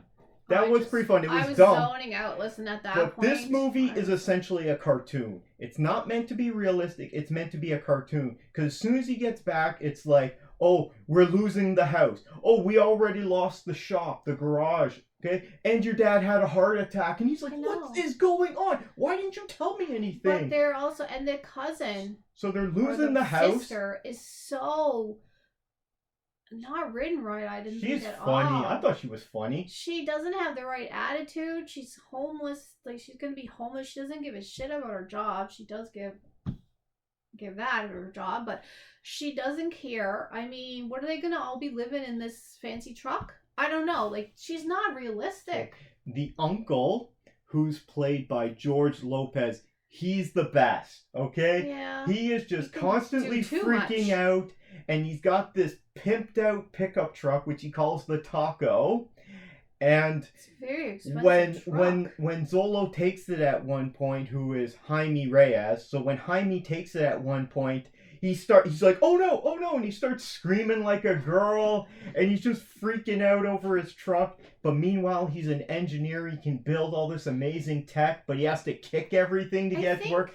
I think it would have been better if they had like all this family, because they would have had all this family, and they got cousin so-and-so that knows how to do this, and cousin so-and-so that knows how to do this. Because the uncle can fly this, like he's obviously flown some Black Hawk helicopters in his past.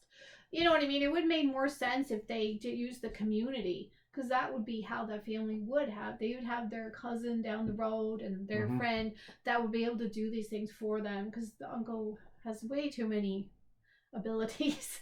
Yeah, in one he's got person. he's got a lot of free time on his hands. How come all of them seem to be out of work? Well, this is the thing. The sister doesn't give a damn about her job. And she's fired. She doesn't seem to care. Like, she's a 20-year-old woman. Who cares? She's a 20-year-old woman who's homeless, essentially. She lives with her family. They're homeless. They're getting evicted, and they've just smashed the house up, which means they're gonna be like not got a reference. They're not even gonna be able to live anywhere else. That's what I didn't like about it.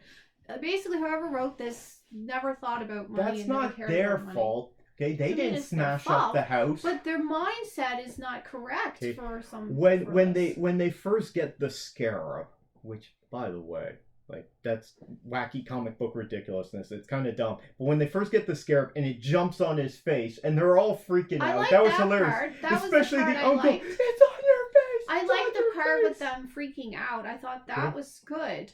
But Yeah. that was really my favorite part of the movie. The Nana has an interesting backstory from revolutionary periods going back, and she knows how to handle a minigun. Yeah. So that was fun. My uncle knows how to fly a very, very sophisticated helicopter. Yep. I don't know. What else you got there? I could see Okay, the people now- that do have revolutionary past. Okay, so Jaime here really needs to talk to his AI suit there, because every time it's in the trailer, every time it goes on to him, the Blue Beetle suit, it burns away all his clothes. He's going to be spending a fortune on clothes. It's what I mentioned in my spoiler-free review, because remember Luke Cage, when he was constantly getting shot, and he's like sick of having to buy new clothes all the time. Because he's bulletproof, but his clothes aren't. I think And there he's wasn't poor. that much He don't have money. development there between the suit and him. I would have liked more of that. I didn't really care for that AI suit. That AI was really snarky and sassy with him. It's like, oh, I thought you'd never asked for the arsenal, and you're overreacting too much. Didn't Calm really down. Have a good personality. It No, wasn't I didn't defined. like it. What the suit did look pretty good, and one effect that I really enjoyed was the eyes. The eyes look great on that I don't thing. usually care about the suits, as you know. But I Normally just I felt don't either. I didn't really get the relationship between him and the suit, or it wasn't developed enough. I didn't really know what the suit's real motives were. I don't know. Yeah. I just where thought, did it come from? Why did it choose him? And why is there all this other mysterious puzzle boxes with Jenny Cord's dad, who has gone missing, but apparently he's still alive? I mean, you stick around for the end credit. The suit itself should have had the mid-credit should scene. have understood his personality more and talked to him and stuff like that. That would have made it more interesting. Okay. What made this movie fun for me was the family. Okay, he's great in it. The family's great. Susan Sarandon is just the over-the-top wacky comic book villain, so she's there for a paycheck. Okay, she doesn't do a bad job or anything, but it doesn't really stand out to me. And also, I'm not a huge Susan Sarandon fan, but I don't have anything against her. It just kind of needed a bit more. Now, keep in mind, this movie was originally not supposed to be released in theaters. This was a made-for HBO Max movie. Wow. And when the new Warner Brothers Discovery management came in, they had a look at it and they said, no, we're putting it in theaters. Which, okay, so they're going to make some money off of it. Hopefully they didn't spend too much on marketing. I mean, obviously this is going to flop, just like all the DC movies have flopped in the last few years, which is why they're rebooting. Overall, this was a fun time. General audiences are enjoying it. It has some fun stuff in it, but at the same time, it's all for people who see a lot of these things, like us. This is very generic, and it doesn't bring anything new to it. No. The only thing that's sort of new is the dynamic with the family, and we needed more dynamic with the suit. I think that would have made it more interesting. It had good humor, yeah, because he's screaming at the suit all the time. That would have been a new element if the suit had its own weird personality and did more explainable things. Well, we've had that before with Iron Man and his AI he Jarvis. And now his second AI, Friday. Yeah, I just think that could have been something different. I don't know. And more family, yeah, having all the cousins and no, oh, I know where we can get so and so. We got to go down to cousin so and so's place, and The that would look have been more of this interesting. the look of this city was pretty good. It's a lot of fluorescent and neon lights. I thought it was and it looked Panama beautiful. City at first. Palmyra City. Yeah, well, I thought maybe It's a fake city. they were doing Panama Okay, City. now but- they reference so they reference Gotham City. They reference Batman. Is it supposed to be Miami or like Fort Lauderdale? No, it's like Florida Keys. Okay. It's in the Keys. I believe so. Correct me if I'm wrong down in the comments below. Okay, so we get reference to Gotham. We get reference to Batman. We get reference to Superman. I don't know if we get reference to any other superheroes, but I like that they didn't include any other superheroes in this because there's no need for it, right? No, that was fine. The villain was like... Well, yeah, Wonder Woman didn't show up like she does in the last couple.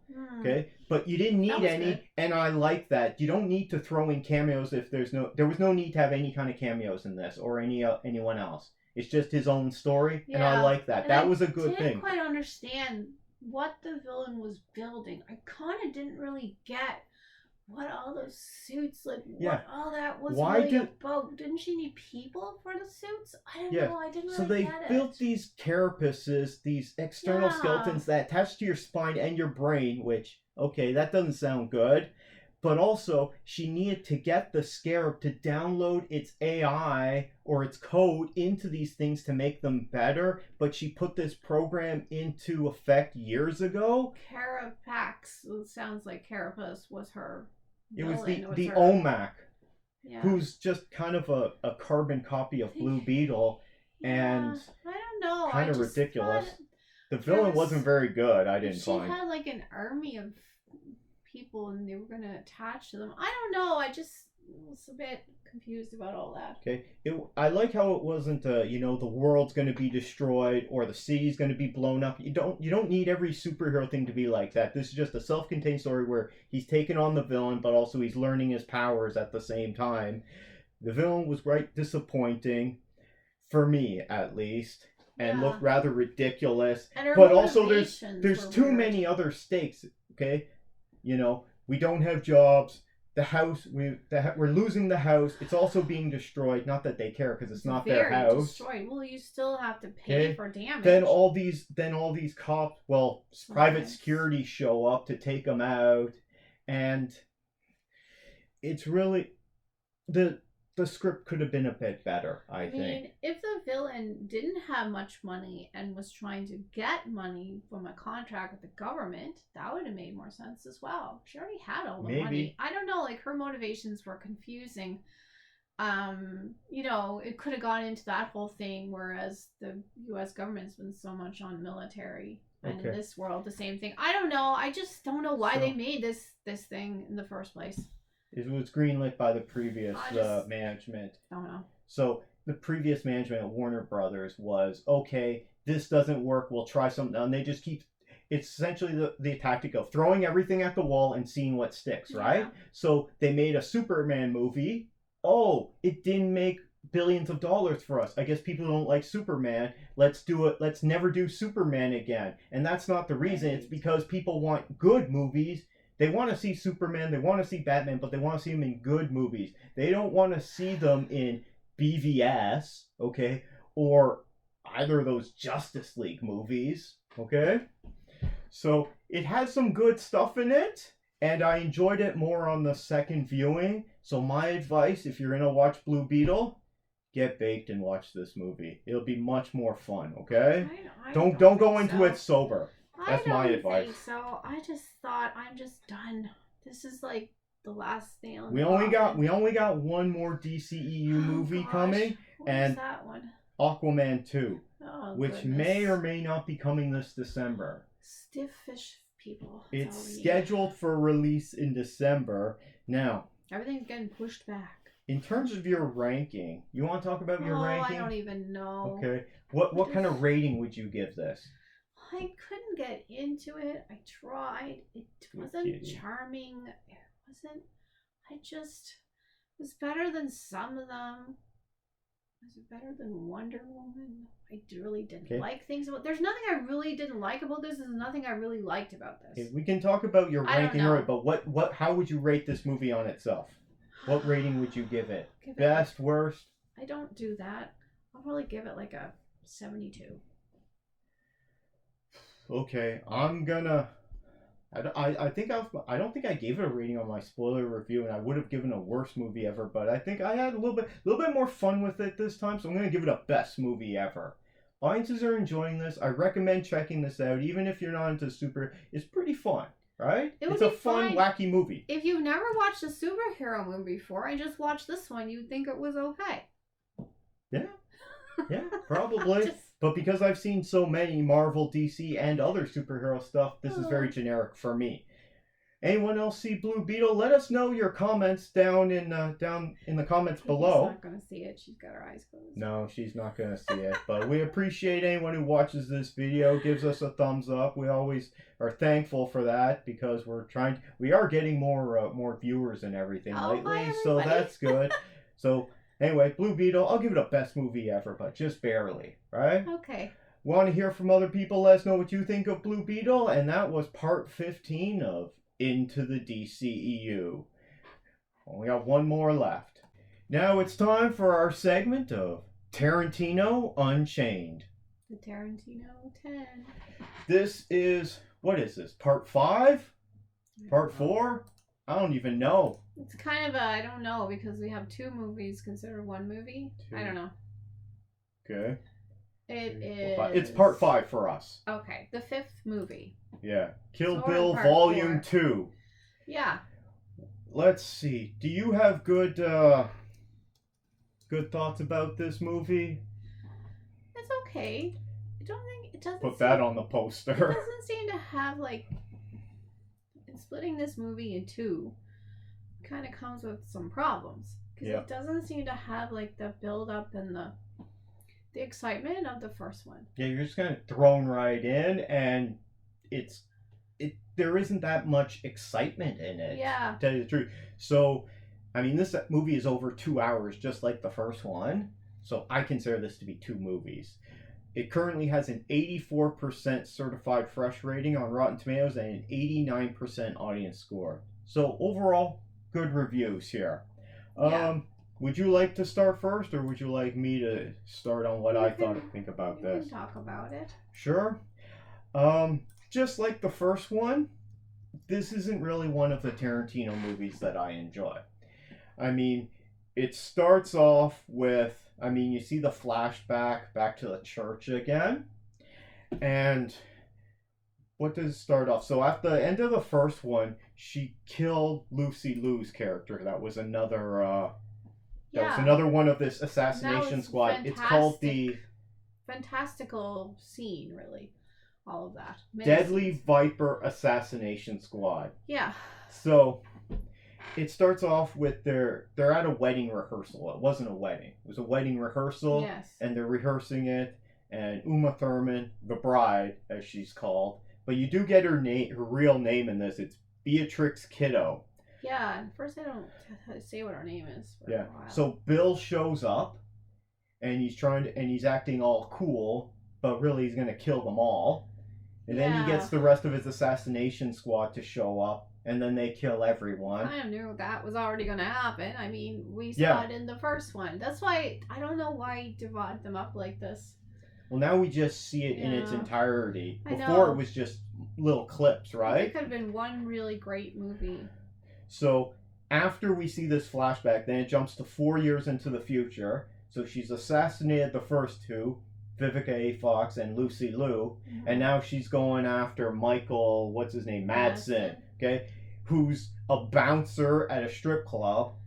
Yeah. And he lives in a trailer, and he's just kind of trailer trash, right? It's a real kind of pitiful life that he has. I think there's so much there in that trailer and everything. Like, was that really necessary?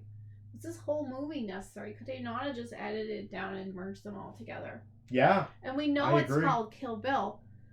So we know that she's going to find Bill at the end. I mean, the title itself. We know she's going after Bill. I know, but I mean, I don't know. Yeah. So she tries to ambush him, but he gets the jump on her, shoots her with some rock salt in the chest from a shotgun, and then steals her sword that she got made in the last movie. Like, you could have cut out all that, the sword thing, and then buries her alive. Okay? And then it cuts back to years before when she's training with this guy, martial arts master Pai Mei. That's the only part of the movie that I really enjoy. Really? I didn't like that part of the That's movie. the only part I really like. So you got this really funny. stereotypical Asian Fu Manchu master, okay? It's I very don't know if stereotypical. Stereotypical. He's got the white hair and the long beard, and he's always flicking it. I'm like, really, of buddy? Like a combination of maybe an Indian type guru from India, and then he's like a weird combination. No, look, I'm not Asian, so I don't really care. But this guy's a walking stereotype.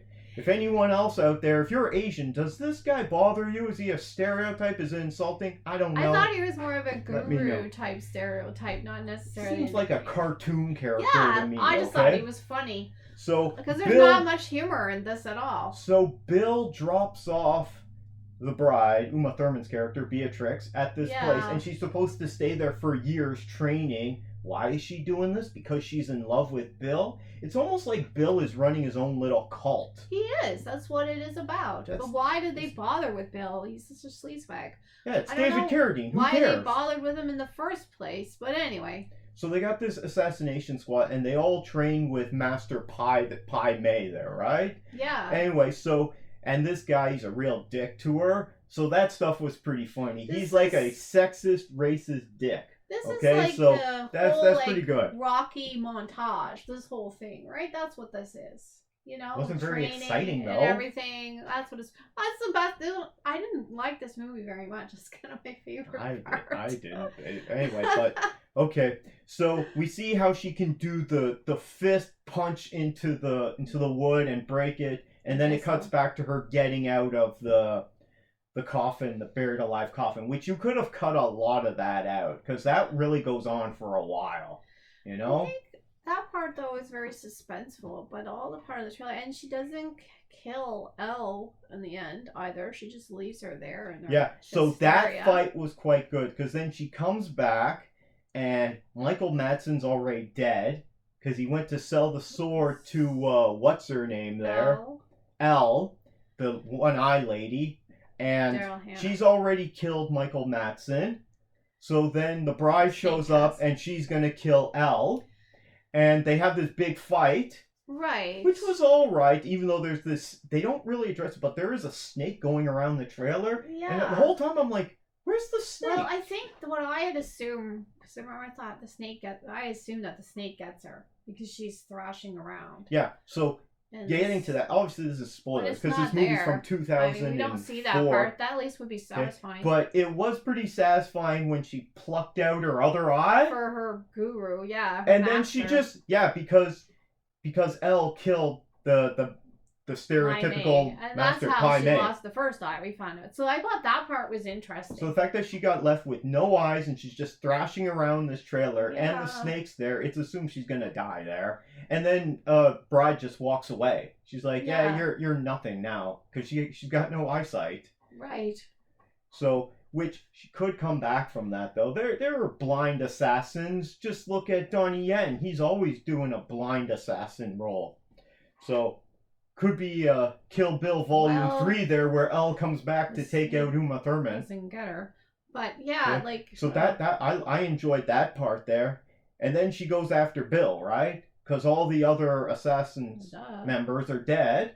So she goes after Bill, and she finds him by meeting a retired pimp.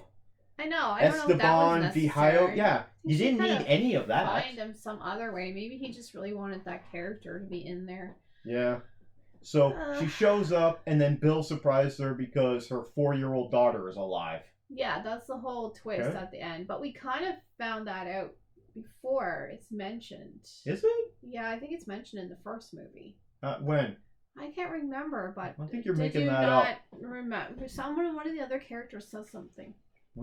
If I missed something, I might have, because I might have nodded off a little bit. Let me know down in the comments below. Does she know about her kid or something like that? Listen, when it gets to this point that like everyone at the wedding rehearsal was dead, And then you got, then she gets shot in the head, but her kid's still alive, and she wakes up from a coma years ago. This whole thing's seems like a wacky soap opera that is completely unbelievable. It's just too many. I get that this is a hyper-violent world because Tarantino's movies all take place in the same hyper-violent world, but it doesn't mean that people can survive all these things. It's too unbelievable for me. Because she said that he had a kid, and that's why he didn't shoot her properly. That's why. That's my idea of it. Because that's why he shoots crooked. Like, he just gets her a little bit. He doesn't really shoot to kill. Maybe. Because she says at the last minute that he had that. So, the climax of this two-part movie is very unclimactic for me. Yeah. So they have so he forces her not to fight because of the kid. So then she has this nice evening with her kid and puts her to bed. And what's her kid's name? BB? Her daughter BB, and knows that it's named after her. I would assume her name is Beatrix as well. Sure. Okay. So they have this nice moment, and she knows that Uma Thurman's her mother. Okay. Yeah. Great. And then Bill shoots her with some truth serum that he made and forces her to tell the truth. And then eventually, and just when they go to fight, they start to fight. His sword gets stuck in the sheath because she does that, and then she does the 5-tap thing there. Where is this? The 5-point palm exploding heart technique that she learned from Pai Mei, who he doesn't teach that to anyone except for her because she won his respect. Yeah. And then the movie's over and he walks off in his bare feet, walks five steps, and then dies. I'm like, that wasn't climactic at all. That was like the first movie was way more exciting. That's what I mean. The first movie was, I think they could have, with some editing, gotten this down to one movie and done it in a different way. I think really the whole thing with Michael Madsen going to the strip club, we don't need any of that. Yeah. And then that pimp that she talks to get Bill's location. Either. What do you need that? Just cutting down some of the stuff in the first movie. Like, yeah, I don't know. This movie itself it's just anticlimactic. We kind of get the thing from the, I don't know. And the fighting doesn't seem as sophisticated. It's not as sophisticated as the first movie.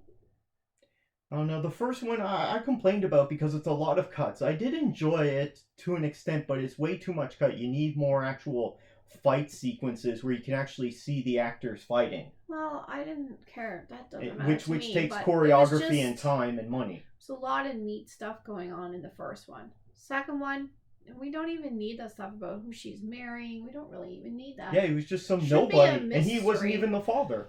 Yeah, it would be better if it had the mystery. I think most of this can be cut out. Yeah. And the whole thing with Bill and the kid, I think in the end it would have been better if the kid is like Bill. Instead, she's like a 4-year-old kid. Yeah, but he's programmed her to know all these things already. He's teaching her to shoot and all this stuff. I think it could have been a lot more sinister at the end. Okay. Right? That her kid is essentially Bill number 2. He's been raising her. I think it could have been a lot more sinister and just cut down myself. Well, this movie had a budget of $30 million and a box office of $152.2 million. So it made money. People wanted to know the rest of the movie, right? Yeah, and it came out 1 year, I think, from the first one. I think they probably, I don't know, but I'm guessing they probably filmed it at the same time. They filmed it all at the same time. I think so, because she was expecting, that was the problem, right? She was like really expecting. I know there was a lot of behind the scenes stuff about these Tarantino movies, but I'm not getting into that because I know at one point the editor that worked with Tarantino, I don't know who that is, but that person died. And then so his subsequent movies at some point, they just stopped getting less and less because they weren't edited as well. Now maybe this was that movie. Maybe it's later or early. I don't know. Maybe that's why he only had 2 movies instead of 1. We do get to see Sam Jackson in this movie. He's the piano player. Funny. At the wedding rehearsal. What was the song he was going to play there?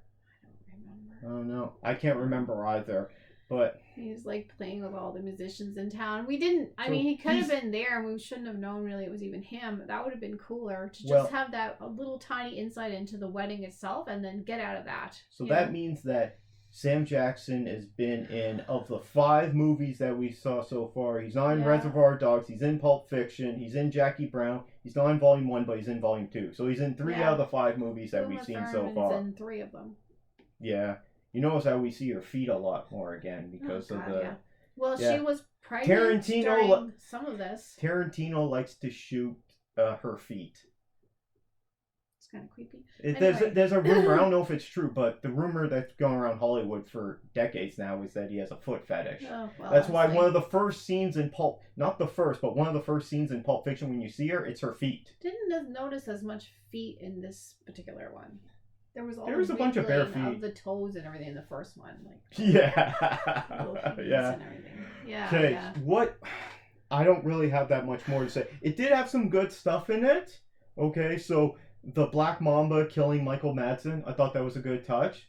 The fight between Elle and the bride was pretty good, and how that ended. Yeah. The end stuff with Bill and the bride was, what is this? Come on. This is what I sat through like 4.5 hours for? Come on. What else is there that I like? Okay, some of the Pai Mei stuff was funny, okay? But a lot, like, he just kept stroking his beard. Like, every time he's like that's his smug thing that he does. Just, I'm so good. It's funny. What is this? What rating? Did you have anything else that you liked about this movie you want to mention? Well, I just think the good things about it are Pai Mei and the thought that he taught her all these things and the others don't know them. And the kid at the end is there. Those are the good things about it. The death of Pai Mei from Elle, that was pretty good. Because she's that kind of character. She's like, you pluck that eye, I'm going to kill you, buddy. I think that was interesting. And the fact that the child is still alive and she's been raised by him, that was interesting. The rest is kind of... Yeah, it's kind of, what is this? I don't know. Cut it down, make it just 1 2-hour movie, buddy. I didn't even like the fact that Elle killed him, because that wasn't her. It wasn't supposed to be. Uma Thurman doesn't get her revenge on really both of them almost. She doesn't kill Elle. Elle kills him. I don't know. I don't like this one half as much. I give this one more like a 78. 78, okay. Well, that's still pretty on good. Its own. For me, just like the first volume, I give this a worst movie ever. The only reason I'm rewatching these 2 movies is because we're doing all the Tarantino movies. Otherwise, I wouldn't have watched both Kill Bills and Jackie Brown. Now, surprisingly, I had a good time watching Jackie Brown, but this was probably my second time watching these Kill Bill movies.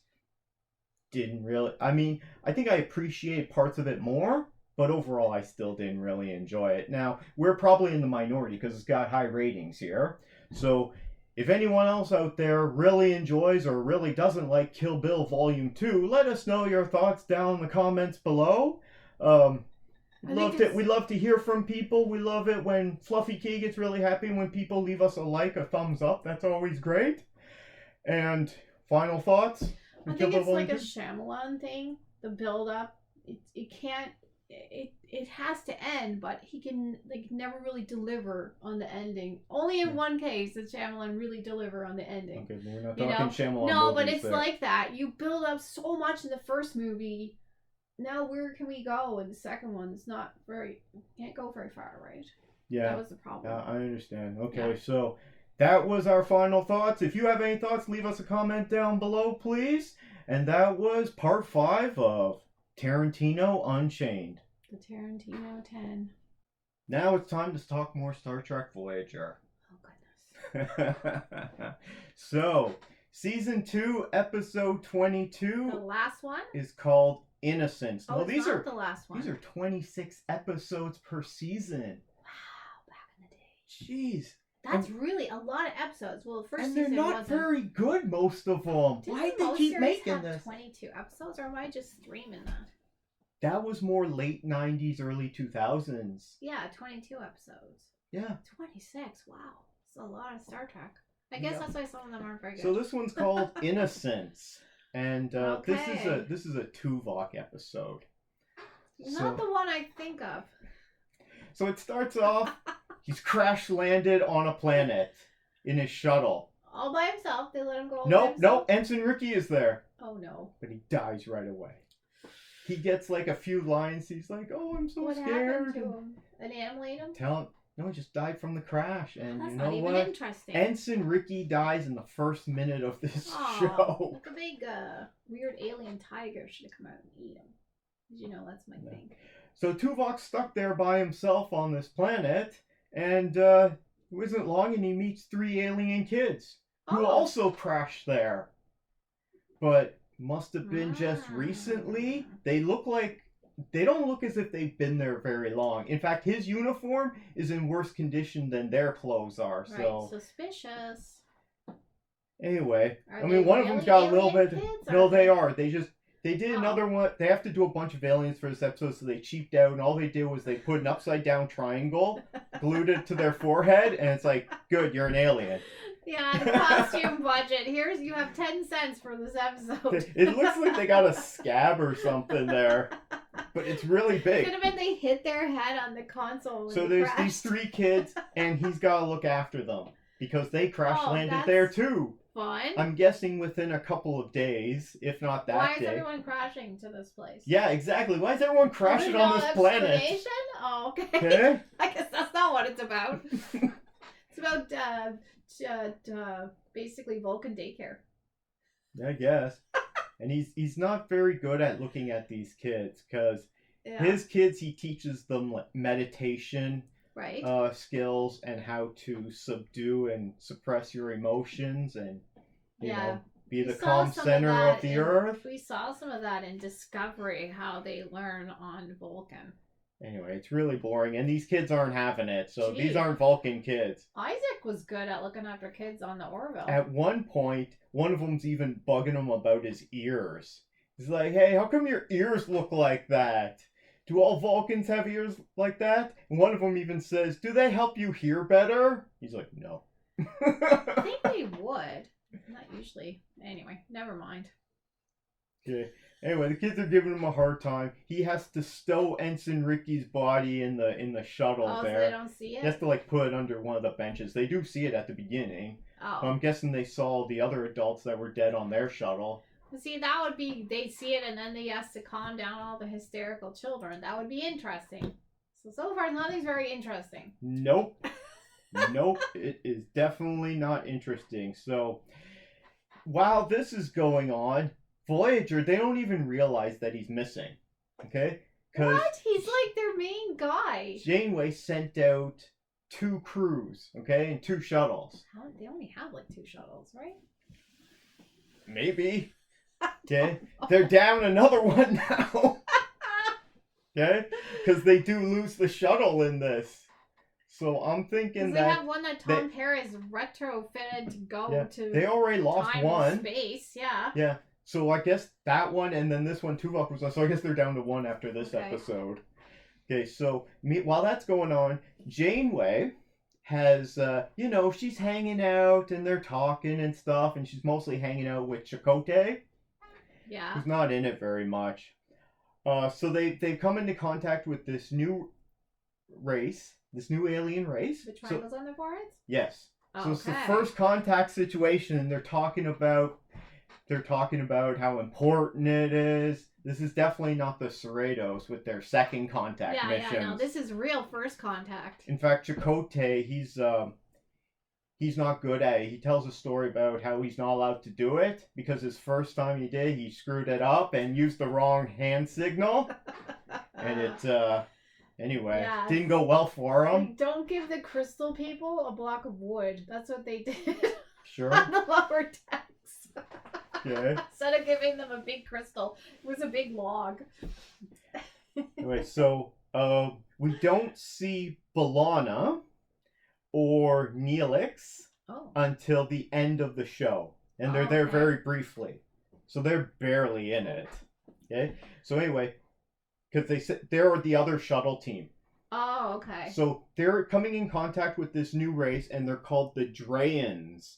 And so once again, it's just you just got the triangles glued to your forehead. Right. But they wear these masks, okay, they're full head and neck, and it appears to be made out of, I'm thinking, mosquito netting.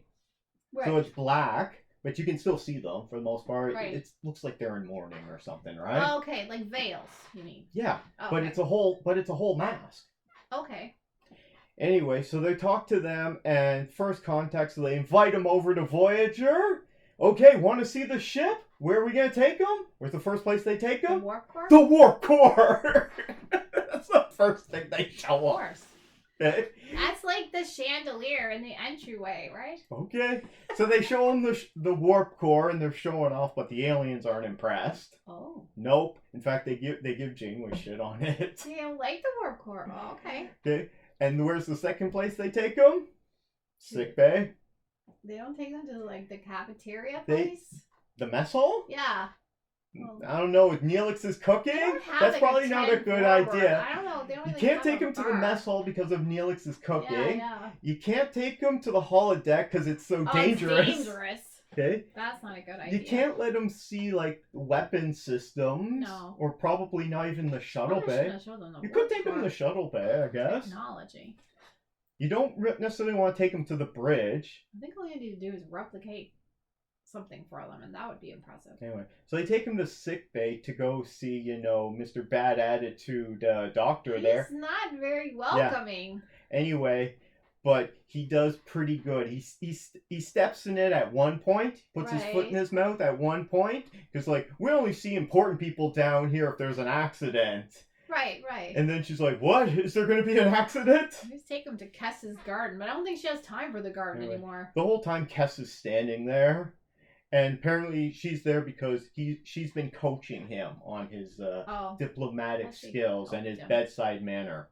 There you go. So that's where we get to see those two characters. But then the Drains, they get called away. They're like, something come up, gotta go. And then they leave. Okay. Okay. So going back to Tuvok there, he's gotta still dealing with these kids. Yeah. And they're giving him a hard time. I'm not going to get into the details, but it's pretty funny, right? Okay, that's good. What happens is two of them disappear. Like Yeah. they go to sleep, all three of them around the Right. campfire, and he's just working away, keeping an eye on them. But Sounds then typical. next morning, one of them wakes up, and the other two are gone, and Yes. Tuvok's working in the shuttle. Are they running naked chasing a deer with its fawn? No, That happened to me. no. So he decides he's going to go investigate this cave they've been talking about and pointing at the whole time. Well, He that's obvious. He hasn't been. Couldn't be bothered before. He's like, the scans aren't showing anything because there's supposed to be this weird creature in there, this Gorgon or something. Gorgon? That doesn't sound good. Is it a Gorgon? No, it's not Gorgon. It's a Morog or something. Moray? Morog. Well, at first I because I was kind of nodding off watching this. At first I thought they said moron. I'm like, wait, what'd they say? It's like The moron's gonna come maybe get it's us? a witch named Morag. I don't know. So anyway, the Morog, which is this evil, boogie monster, is gonna Like a get them. Balrog? And he runs a scan. Oh, there's nothing. But now that two kids have disappeared under his watch, I'm gonna go check it out. So he goes into the cave to check it out, and all he finds is kids' outfits and their shoes. Oh, As if they just no. disappeared completely. Oh, I was gonna say that they went swimming. Now they're drowned. So, As a mother, that's what you think. okay. Also, these Drayans, they're there because this is the moon for their planet, I'm guessing. It's one of the moons for their planet that this Good is. moon. And they're there because their shuttle crashed. That's where these three kids came from. Okay. Well, Voyager has to go there because they got to get their crew member back when they finally find out. Realize he's missing? Hey, yeah, he's missing. And so he crashed because there's all this turbulence and I everything. guess there's no alert beacon. And on you them. have to send out a special signal or something from your warp coils and your shuttles to create a cloud around you so you don't crash. I think it would Yeah, send some some weird- alarm if it crashed. or Some something. weird nonsense. Oh, wow. Okay? But these Drayans, they won't let that happen because this is like their death planet. These kids have been sent there to die.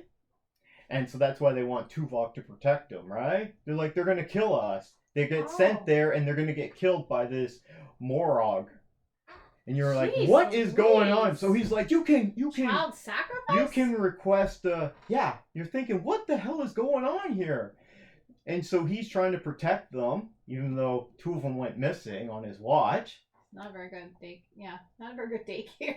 Even though he's got 4 kids of his own, right? Take that license away.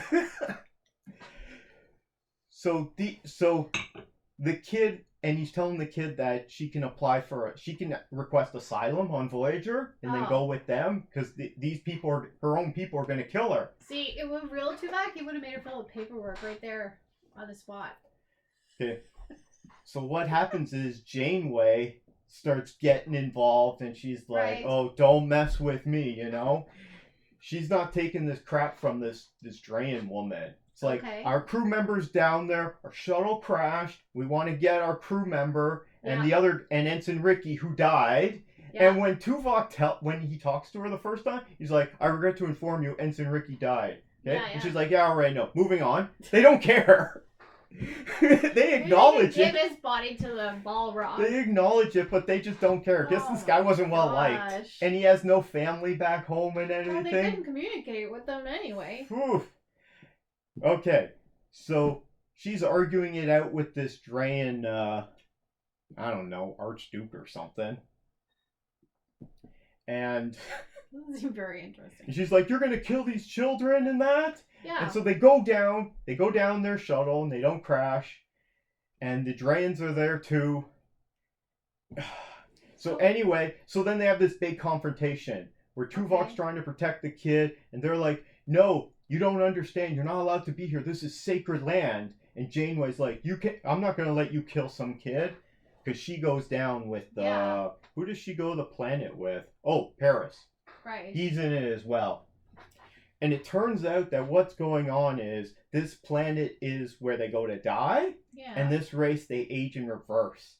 So the girl he's trying to protect is 96 years old. Well, doesn't mean she shouldn't be protected. No, but she's going to die because it's her natural lifespan. And so what they do is they go into this cave because they're drawn to it. Oh. And then they just fade away and their energy floats off. So 2 of the kids did die under his Yes. watch. Oh my gosh. But it was because they weren't kids. They were elders. Okay? And I don't know. And that's how their species, that's their life cycle. That made no sense. So I guess they're born and they're old and then they get younger as they go on. To a giant human being. Anyway, whatever. Maybe they're not birthed. Maybe they hatch. We don't know. Eggs. Who Anyway, knows? They're this weird alien race and they're very private and they won't tell anyone about it. So Voyager pissed them off because they piss off everyone in the Delta Quadrant. Yep. No, not friends with the Triangle people anymore. Okay. So that was another exciting episode of Chakotay's Odyssey, featuring the adventures of Janeway. We're going to sign off now, but thanks to anyone who checked out another video of our episodes of Canada's Movie and TV Hosers. We appreciate anyone who gives us a like and leaves a comment down below. Christine, where can they find our social media contact information? They can email us, CanadaMovieTVHosers@gmail.com. They can find us on, what's it called, X now? Or on Instagram. X and Instagram. Yeah, it's Twitter. And I think that's everything. All our social media information is down in the contact information below. Subscribe if you want to check that out. And any comments, we would appreciate. We try to do our best. We're not experts. We actually match this. We're this getting time around. better at it. This was unintentional. Take care. Bye.